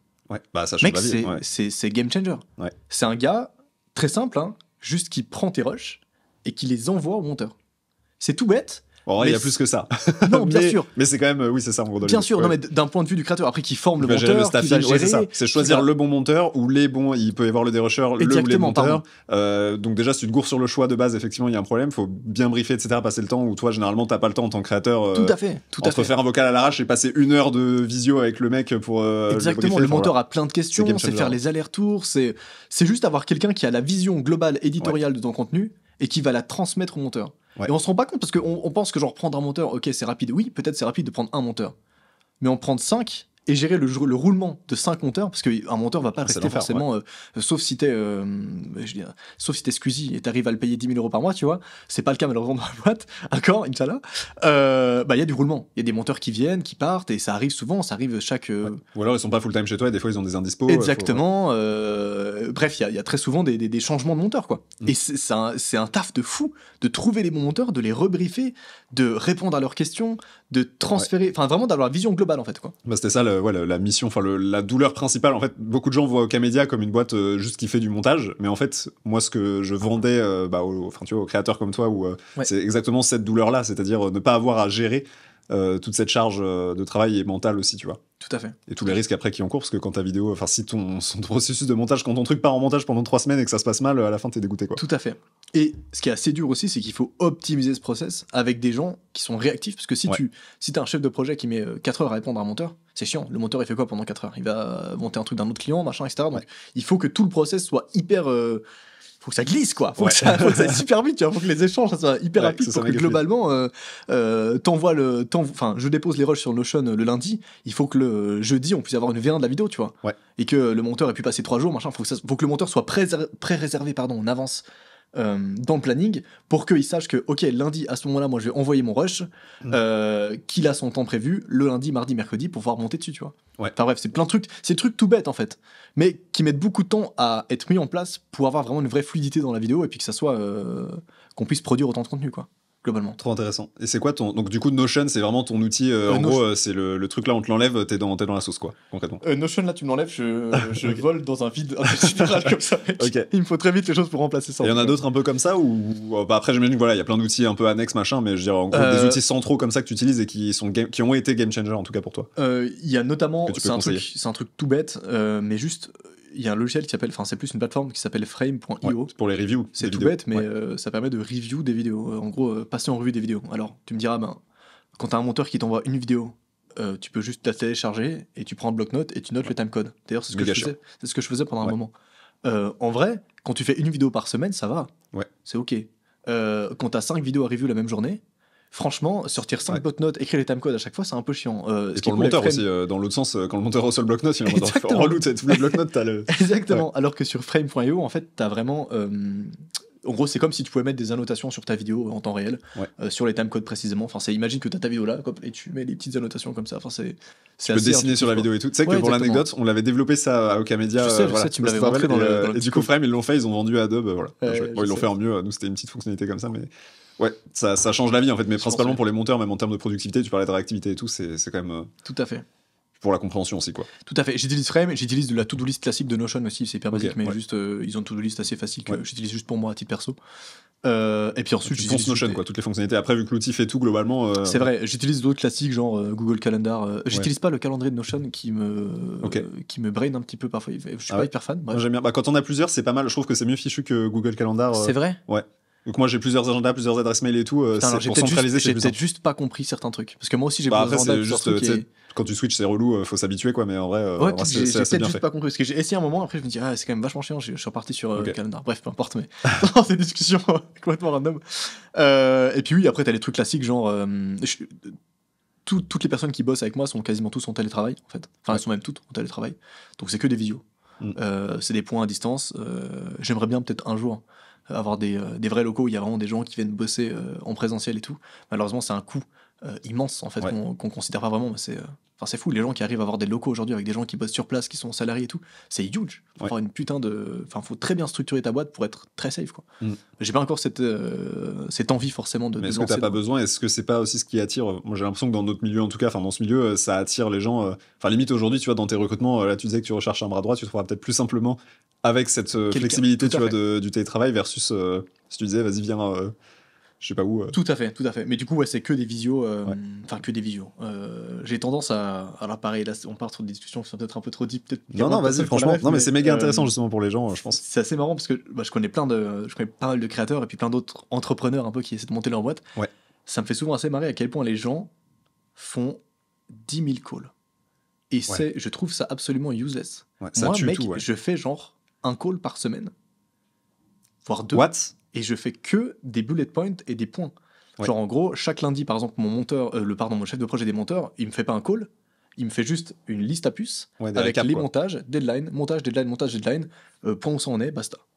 Un petit audio s'il faut pour compléter. C'est extrêmement important parce que sinon c'est facile de se faire aspirer en fait dans des calls toute la journée et tu fais rien. Ça, avec toutes mes équipes, ils me font tous le lundi à 11h, ça c'est marrant, je reçois en gros vraiment 10 messages WhatsApp d'un coup, avec tous les prestataires, j'ai l'état de la situation la semaine, qu'est-ce qui arrive cette semaine et qu'est-ce qui s'est passé la semaine passée, point, basta. S'il y a un bloqueur, est-ce qu'il y a besoin d'aide sur un truc, terminé. Exactement. Et j'ai fait ça depuis le début, c'est assez marrant, je n'ai jamais fait des calls particulièrement avec les équipes. Là, t'as pris 5 ans d'avance sur beaucoup de gens effectivement qui doivent passer par ce truc de la Startup Nation. J'ai trouvé ça assez fou que j'ai plein de potes un peu créateurs, enfin, ou pas juste des créateurs, mais peut-être des entrepreneurs et tout, avec qui je discute, avec qui, je sais pas, j'ai été voir un peu comment ils bossaient et tout, ça m'intéresse de fou, tu vois, aussi ce monde de l'entrepreneuriat. Et mec, ils passent leur journée à faire des calls. Et mec, les calls, je te jure que... Mais je pense qu'eux, ils considèrent qu'il y a une vraie plus-value. Je ne vois pas la plus-value. Pour moi, le call qu'ils ont effectué, il peut se résumer en une liste à puces. Ça dépend les métiers, dans la très grande majorité des cas, 90% on est d'accord, ça peut se remplacer et se faire en asynchrone, ou alors tu fais un loom ou une vidéo juste que tu recordes et l'autre personne elle regarde quand elle veut. Mais oui. Tout à fait. Ça dépend aussi des industries et tout, mais ouais, clairement, là, ça, c'est un truc qui a dû te faire gagner masse de temps parce que, enfin, moi, le premier, je pense que j'ai fait une année comme ça, l'année où, avec Okamedia, on a rejoint Jelly Smack, etc. Bon, après, ça dépend, encore une fois, les métiers, c'était aussi mon rôle de, parler à 1000 personnes, parce que c'était mon taf, littéralement, de faire ça. Mais ouais, tu fais des journées, en fait, c'est 9h, 20h, avec, les créneaux Google Calendar de 30 minutes qui s'enchaînent. Tout à fait. Mais c'est horrible, en fait. Et à la fin, tu produis rien, quoi. À la fin de la journée, t'es en mode, j'ai rien fait de mes mains. Totalement. Donc, mais ça, c'est assez fou. Et je pense qu'on se rend pas compte à quel point c'est pas si utile que ça de faire des 1000 calls, quoi. C'est important de faire des calls au début pour prendre connaissance avec la personne avec qui tu bosses, machin, etc. Vraiment la mettre à l'aise. Il faut qu'il y ait un contact. Hein. Tu peux pas commencer à bosser avec quelqu'un en faisant juste des bullet points, quoi. Mais au bout d'un moment, une fois que c'est rodé, ça y est, un point par semaine, basta. Mais c'est-à-dire que c'est même pas de routine parce qu'il y a aussi le sujet, c'est-à-dire qu'en télétravail, il y a toujours ce truc, donc c'est cool pour la flexibilité pour les équipes, ça arrange tout le monde, mais il faut, il y a une, tu sais, toi t'arrives à un niveau où il faut quand même une culture, tu vois, d'entreprise presque, il faut que les gens, enfin tu vois, si demain tu continues de recruter et que vous passez, tu vois, vous devenez une équipe de 20-30 personnes, le seul point faut que les gens restent motivés, tu vois. Le seul point que je fais, c'est un point global avec tous les chefs de projet. Il y en a 3, donc c'est pas tant que ça, on est juste 4 et on fait un petit point global sur la semaine, les objectifs, les machins, les trucs. C'est très classique. Mais c'est le donc, seul point que je fais. Et après, je fais des petits appels par-ci par-là. J'en sais rien, mon agent qui m'appelle pour un truc, machin. Oui, mais des trucs ponctuels. T'as pas déjà ton agenda qui est vampirisé avec des points qui sont déjà prévus d'office récurrent. J'ai toujours essayé d'éviter ce genre de truc, ouais. Ok. Parce que j'ai jamais compris vraiment l'intérêt complet. Après, comme tu l'as dit, je pense qu'il y a des vrais atouts à faire ça. Mais moi, franchement, je les ai jamais vus encore, pour le moment. Après, là, on parle un peu deep dans non, mais c'est méga intéressant, je pense, parce que c'est facile, encore une fois, de se laisser aspirer. Je pense que ça arrive à plein de gens. Donc, mec, les trucs fous. Reprenez le contrôle de votre agenda, ça change votre vie, ouais. Même les déjeuners pro, les trucs, les machins. Mec, alors oui, je comprends, quand tu veux faire connaissance avec la personne, ok, why not? Mais tu fais pas un déjeuner pour brainstormer d'un truc, mec. Juste, vas-y, balance tes idées, on fait un petit call rapide, mais se déplacer, machin. Après, Dej, c'est différent parce que tu lis l'utile à l'agréable. Enfin, dans tous les cas, moi, vu que je considère que manger, c'est pas du temps perdu, mais presque pour ça que je te disais, tu sais, je mange en 5 minutes et tout. Tout à toujours fait. la même chose. Donc en vrai, si tu rentales le temps de manger. Tout à fait, mais il y a vraiment des gens qui considèrent les Dej comme des moments comme où tu peux faire des brainstorms, des machins, etc. Il y a des gars, je connais, mec, ils font. Ils mangent le petit déj, le machin, ils font que des trucs avec leurs équipes et ils bossent en même temps, mais ça n'a aucun sens. Mec, c'est tellement plus productif de faire. Tu fais un call de 20 minutes, tu prépares en avance ton call, tu prépares même les brainstorms. Mais putain, je pars hyper loin dans cette discussion. Vas-y, non, c'est trop intéressant, franchement. Tu prépares des brainstorming. Il y a plein de gens qui arrivent au call du brainstorm sans rien. Et ils brainstorment à ce moment-là. Quel enfer. À quoi ça sert ? Mec, prépare tes bullet points, prépare tout ce que tu veux dire dans ton brainstorm et t'arrives, et finalement c'est pas un brainstorm, c'est une mise en commun des idées et tu valides quelle est la bonne idée, la mauvaise idée. À quoi ça sert de faire un brainstorm de 3 heures où tu réfléchis à haute voix en fait. Ouais. Bref, voilà. C'est intéressant que tu dises ça parce que particulièrement dans des métiers créatifs comme le tien, on peut se dire que justement c'est de la créativité, alchimie, genre brainstorm, justement vous mettez 5 heures dans une pièce pour prendre un truc. Mais en fait, ça marche même sans faire ça, quoi. Je n'ai jamais fait ça. Par exemple, pour quand je te dis j'ai un super mec qui prépare les idées de mes vidéos, Louis. Mais je n'ai jamais fait de brainstorm avec lui. Okay. Je lui ai dit, ok, les intentions un peu créatives et tout, et je lui ai dit, ok, semaine prochaine, tu m'envoies une liste avec quelques idées de trames de vidéos que tu as en tête, et je la valide ou non, et on fait un petit call, et on discute de cette liste, et je l'ai adaptée. J'ai fait mes notes avant même de faire le call, j'ai fait mes notes sur sa liste, et au call, on a discuté mes notes, et c'est un gain de temps de fou. Au lieu de faire un brainstorm 3 heures, on discute. C'est un gros enjeu aussi d'avoir effectivement les bonnes personnes qui sont professionnelles, enfin qui savent travailler correctement avec toi. Tout à fait. J'ai tellement de questions, on n'aura pas le temps de tout traiter malheureusement. En fait, je suis désolé. Comment tu les as recrutés rapidement, mais comment est-ce que tu as recruté aujourd'hui les gens? Donc j'imagine que tu as recruté des gens, ça s'est plus ou moins bien passé, certains mal, etc., qui sont partis, mais aujourd'hui, l'équipe dont tu es contente, avec qui tu bosses aujourd'hui, comment est-ce que tu les as recrutés? Parce que moi, c'est un sujet, je trouve, c'est un problème, en l'occurrence, que tous les créateurs rencontrent quand ils grossissent, tout simplement, parce qu'il faut s'entourer. Et de beaucoup de personnes, en plus, comme toi, par exemple, et après, ça ça m'intéresse, c'est pour tous les gens qui travaillent un peu dans ce game-là. C'est très cool. Comment est-ce que tu recrutes et c'est quoi les critères un peu? C'est une vraie galère. Ça dépend vraiment de quel poste. Il y a des postes qui sont hyper importants, comme les postes de commerciaux, où là, il faut une vraie expertise de fou malade, en fait, parce qu'il faut savoir vendre ton projet, vendre tes marques, etc. Donc là, c'est un brainstorm plus poussé, c'est même pas vraiment...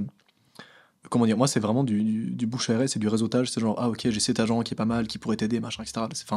La partie commerciale, c'est très c'est une partie de contact en fait, j'ai envie de te dire. C'est le pure show business, la partie show business de YouTube. Du showbiz, donc c'est pas vraiment du recrutement à part entière, donc je mettrais juste cette partie là un peu de côté parce que c'est vraiment c'est le showbiz quoi. Ouais, c'est ça. En revanche, toutes les autres équipes internes de production, les monteurs, les auteurs, graphistes et tout. Exactement. J'ai testé plein de trucs. J'ai jamais trouvé la méthode idéale pour recruter les gens avec qui je bosse.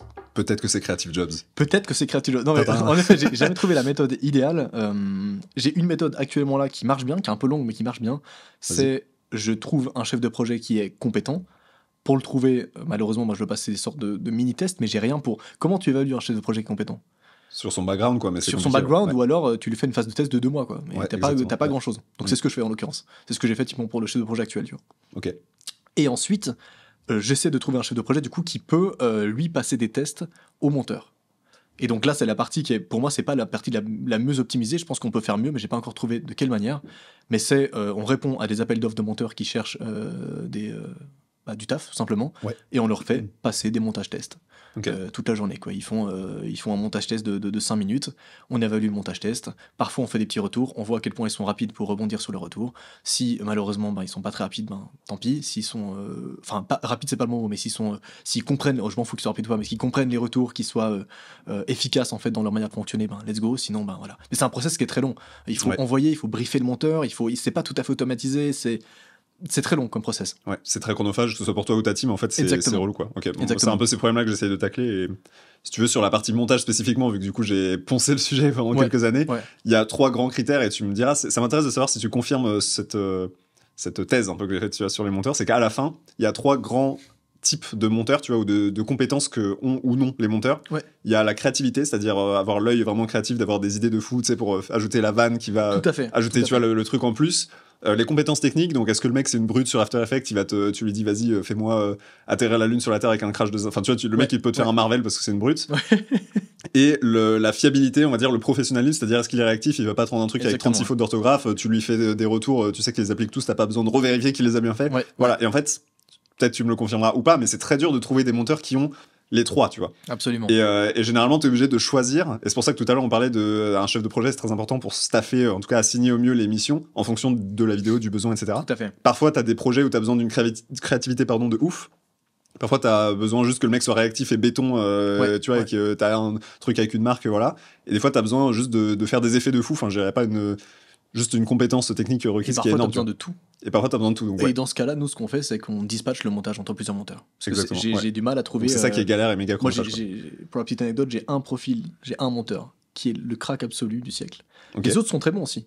Juste, ils sont pas bons dans ces 3 critères-là que tu as cités. Et c'est très pertinent pour ça, ce que tu viens de citer. C'est vraiment littéralement ça. Tu valides ma théorie. C'est absolument ça. Trop bien. C'est 100% ça. J'ajouterais peut-être un critère, mais je pense qu'il va un peu dans le côté à quel point le mec est fiable, mais il y a ce critère de à quel point le mec rebondit sur tes retours. Ça m'est arrivé, ce cas-là est arrivé tellement de fois pour que ça soit vraiment un critère hyper important chez moi, c'est que quand on fait un retour, il faut qu'il le comprenne, il faut qu'il puisse rebondir dessus, quoi. Il y a plein de monteurs qui sont très bons, très cool. Tu fais un petit retour, mais ils comprennent pas trop le retour. Ils font un truc un peu. Ils bypassent un peu comme ça le truc, et du coup, c'est très. Moi, je l'inclus dans la partie créa, ou après, c'est juste ce que le gars est motivé ou pas. Bon, ça, c'est un autre sujet, mais en tout cas, un conseil du coup qu'on pourrait donner si tu confirmes aux monteurs, en tout cas, que moi, je donne souvent aux monteurs ou aux gens qui se lancent, qui me disent comment on trouve des clients, etc., et comment est-ce qu'on grind finalement, tu vas sur le marché du montage vidéo, YouTube en tout cas. C'est essayer de travailler vos points faibles sur ces 3 critères-là, en fait. Est-ce que vous êtes, si vous savez que vous n'êtes pas du tout créa, mais que vous êtes passionné de After Effects, c'est votre passion, genre le cockpit là d'avion, vous kiffez, vous connaissez tout, bah voilà, essayez de vous spécialiser à fond dans un truc, comme ça vous savez que vous éteignez n'importe quel projet sur ce truc spécifique. Absolument. Si voilà, au contraire, vous êtes très pro. Enfin, je veux dire, c'est tout bête, mais le truc des fautes d'orthographe, quel enfer en fait. Je veux dire, ça c'est rien que ce point-là. J'en ai encore moi aujourd'hui. Voilà, bon. Tant pis. Donc ça peut sembler tout bête, mais faites très attention à ce type de détails-là. Et si vous arrivez à augmenter votre jauge comme dans les jeux vidéo, en fait, de créativité, de fiabilité et de compétences techniques, évidemment. Mais mec, vous êtes le roi du monde après. J'ai aussi envie de dire, moi, à l'heure actuelle, on cherche encore des monteurs. Voilà. Noah vous recrutera. Et vraiment, voilà. s'il y a des monteurs qui aujourd'hui sont intéressés par les vidéos qu'on fait et qui sont motivés à monter ce genre de vidéos-là, on cherche des monteurs. Bah mec, si tu veux, je suis intéressé d'avoir ton feedback, je m'engage en live. Bah, potentiellement, la prochaine fois, tu me diras nul à chier que le produit, mais Creative Jobs, on créera une annonce dessus. Et c'est trop intéressant, je pense. Et pareil pour tous les. Donc, s'il y a des monteurs parmi vous qui veulent postuler, on mettra en description le lien de l'annonce du coup Creative Jobs de Noah qui recrute sur les différents postes. Pareil, peut-être pour ton bras droit, etc. Parce qu'on a du monde en vrai. Surtout en francophonie. Donc, on essaie et envoyez-moi tous vos retours. Pétez-moi la gueule, que ce soit toi ou vous qui regardez ou écoutez, si vous postulez sur le produit en lui-même. Est-ce qu'il vous aide en fait à trouver du travail ou à trouver des. Pour aller un peu plus loin, on essaie encore d'augmenter la cadence de vidéo. On fait déjà pas mal. Mais ça n'arrête jamais, quoi. Mais je pense qu'on peut faire plus d'émissions de dating pour la petite anecdote. Là, je pense qu'on en fait une par semaine, c'est très bien. Je pense qu'on peut aller plus loin. Je pense qu'on peut encore en faire plus et qu'il peut y avoir de la demande pour ça. Et du coup, j'ai pas l'équipe de monteurs pour faire ça. J'ai l'équipe de monteurs pour en faire une par semaine, mais ça demande une équipe de fous pour en passer à 2 par semaine, mec. Ça demande presque de doubler la charge de monteur, quoi. Bien sûr, ok, je comprends. On mettra tout ça en description. Ça fait une très bonne transition. On arrive vers la fin. On a débordé un petit peu, mais c'était trop intéressant encore une fois. Moi, j'aurais pu rester 2 heures de plus facile. Pas de soucis. J'avais quand même une dernière question. Qu'est-ce que t'aurais donné comme conseil au Noah, tu vois, de 2014, le Noah d'il y a 10 ans finalement. Tu vois, quand t'étais dans cette traversée du désert un peu difficile, t'as donné plein de bons conseils, mais ce serait quoi si t'en avais un, tu vois, à donner? Je pense que le meilleur conseil que je pourrais donner à Noah de l'époque, c'est vraiment de prendre le temps. C'est tout bête, c'est vraiment tout bête, mais je pense un truc, c'est même assez classique, il y a plein de gens qui donnent ce conseil-là, mais je voulais très vite aller très loin. Quand j'ai fait 1 million de vues, la première chose à laquelle j'ai pensé, c'est me dire, ok, comment je refais 1 million de vues? Mec, détends-toi. Chill, t'as fait 1 million de vues, c'est 2000 fois plus que ce que t'as jamais fait dans ta vie. Détends-toi, réfléchis, agis, mais prends le temps. Tu vois. Et je pense que c'est vraiment ce point-là que j'ai mis du temps, même aujourd'hui encore, je vais aller trop vite. Hein. Là, je suis en train de te dire que je veux augmenter la cadence, alors que je suis en train de faire 100 vidéos par mois. Le gars n'apprend pas de ses erreurs. mais sincèrement, je pense que c'est le curseur entre l'ambition, enfin, c'est difficile, quoi. Ouais, mais c'est même pas une question d'ambition, c'est une question aussi on est très vite entouré de plein d'autres créateurs qui réussissent, qui vont extrêmement vite. L'exemple de Micode, il est très parlant. Moi, je l'ai vu passer. Et je crois que j'avais juste pas percé encore à ce moment-là, ou alors je venais de percer. Mais je me souviens que j'avais été très impacté. Je crois, Micode, 2000, ouais. J'avais été très impacté par ça parce que je me dis putain, comment il a fait? What the fuck, c'est fou. Et je voulais arriver aussi, tu vois. Et t'avais ce truc de mec, chill. Ok, il y a un mec sur 1 milliard qui a réussi. Toi aussi, tu peux y arriver, mais prends ton temps. Ça sert à rien de regarder partout et d'avoir les yeux partout, de se dire ah waouh, il y a ce créateur-là qui a réussi, machin. Chill. Ouais. Ça va arriver. Prends ton temps. Et peut-être, mec, j'intègre un deuxième conseil. Fais gaffe à ta santé mentale, c'est juste ça. Ouais. Parce le burn-out du créateur, c'est réel, on en a pas parlé. J'en ai fait un. T'en as fait un, tout à fait. Avant de lancer l'émission Dating, j'en ai fait un. C'est une des raisons qui m'a poussé aussi de venir, de faire des allers-retours à Paris, notamment. Ok. Mais on en reparlera, on n'a pas le temps d'en parler là. Mais... Alors, on fera un épisode 2. Hein. Si vous voulez un épisode 2, en vrai, j'ai de la matière pour faire un épisode 2 large. Donc si ça vous a plu ce premier épisode, dites en commentaire. Et voilà, comme ça, c'est une prise d'otage et il sera obligé de revenir. Mais avec grand plaisir. Mais il il veut partir là. Non, pas du tout. Mais oui, c'est ce truc de. La santé mentale est très sous-cotée, je trouve, quand t'es créateur de contenu. Ouais. De plus en plus, les gens la comprennent. Ouais. J'en connais plusieurs, des créateurs qui ont fait des burn-out quand tout arrêté. Mais c'est parce que t'es seul. Ouais. Et t'as personne sur qui te reposer. Tu peux même pas dire ah oui mais c'est mon boss, il est chiant, il me donne trop de deadlines. Non, t'es seul avec tes problèmes, tu vois. T'es seul avec tes stats, t'es seul. Ouais. Si un jour c'est les stats en fait. Le problème aussi, c'est qu'en fait t'as la même pression que n'importe quel indépendant ou entrepreneur parce que t'as pas de boss. Voilà. Mais en plus t'as le problème de la fame, enfin des dramas potentiels. Ça paraît, on n'a pas eu le temps d'en parler. Mais exactement. Enfin voilà, t'as une certaine pression en plus quoi. Donc si tes vidéos font des mauvaises vues, tu peux t'en prendre qu'à toi. Ouais. Et donc c'est une charge qui est due. Il y a plein de gens qui sont dans le déni. Je vois mec. Je finis avec ça, après j'ai hâte de partir, mais je vois tellement de créateurs qui m'envoient des messages et qui me disent mec, tu trouves pas que l'algorithme il a changé en ce moment? Et mec, je suis là, mais frérot, l'algorithme, c'est presque le même depuis des années. C'est juste que tes vidéos sont moins bonnes. C'est hyper dur, mais il y a tellement de créateurs qui sont dans le déni et qui pensent, tu vois. Non, mais c'est horrible, malheureusement, et c'est dur. Ouais. Même moi aussi, hein, ça m'est arrivé 1000 fois de me dire ah, l'algo il a changé et tout, ça marche moins. Ouais, tout remettre sur l'algo. L'algo, c'est un amplificateur de l'audience, en fait, absolument. Du comportement de l'audience. Si ta vidéo elle est bonne, en format vertical en tout cas, elle est censée marcher. En format horizontal, c'est plus dur, en effet. Mais les algos ne changent pas tous les mois parce que ils font pas en sorte que tes vidéos marchent moins bien. Malheureusement. C'est pas dans leur intérêt non Après, plus, attention, hein, c'est mon avis. À tout moment, je dis de la merde et l'algo est vraiment en train de changer tous les mois. Il y a plein de faire mal dans une semaine. Il y a plein de faire 3 vues. Il y a plein de créateurs qui disent que l'algo change et tout, des créateurs qui s'y connaissent bien et tout. Moi, c'est juste mon avis. Je pense sincèrement que tes vidéos, si elles sont bonnes, elles marchent. Peu importe si l'algo il change ou pas. Point barre. Ouais. Après, en effet, tu peux avoir des petites modifications d'algo. D'un coup, c'est des vidéos un peu plus longues qui marchent. Parfois, c'est des vidéos moins longues. Il y a plein de petites modifs. Mais ta vidéo, elle est bien, elle marche. Bon. Sur les formats verticaux, attention. Trop bien, très bon conseil. Écoute, je t'avoue que là, c'est la première fois à la fin d'un tournage que je me sens frustré comme ça parce qu'il y a tellement de choses que j'aurais aimé creuser. Mais non, pas de soucis, j'espère que l'exercice t'a plu. J'ai trop parlé, putain, pardon. Non, bah absolument pas. Donc voilà, vraiment, dites si ça vous a plu. Voilà, très intéressé de voir les retours sous cet épisode-là. Est-ce que tu penses que je devrais inviter qui? C'est une question que j'ai envie de poser. Je pense à chaque invité qui va passer, je vais demander. Mais maintenant, j'espère que l'exercice t'a plu enfin, tu vois, je veux dire. Qui est-ce que tu verrais bien passer, tu vois, pour discuter un peu de ces sujets-là?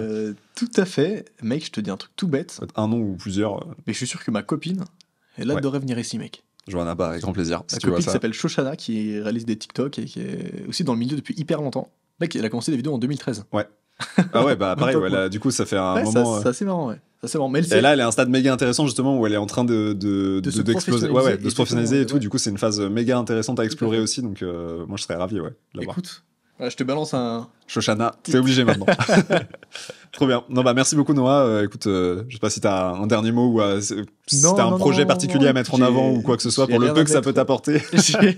Rien à mettre en avant, merci pour l'invite. On mettra les 4 chaînes YouTube et les 18 autres comptes de Noah en description évidemment pour ceux qui connaissaient pas. On va faire une nuit blanche pour tous les trouver. Mais voilà. Merci pour l'invite et puis force à toi, mais pour la suite de tes projets, c'est fou. Merci Noah. C'est fou ce que t'entreprends et puis ouais. Merci beaucoup. C'était trop cool de se recevoir. À bientôt. On se retrouve prochainement sur un nouvel épisode de Solo Créa. Ciao, ciao. Merci beaucoup. Incroyable.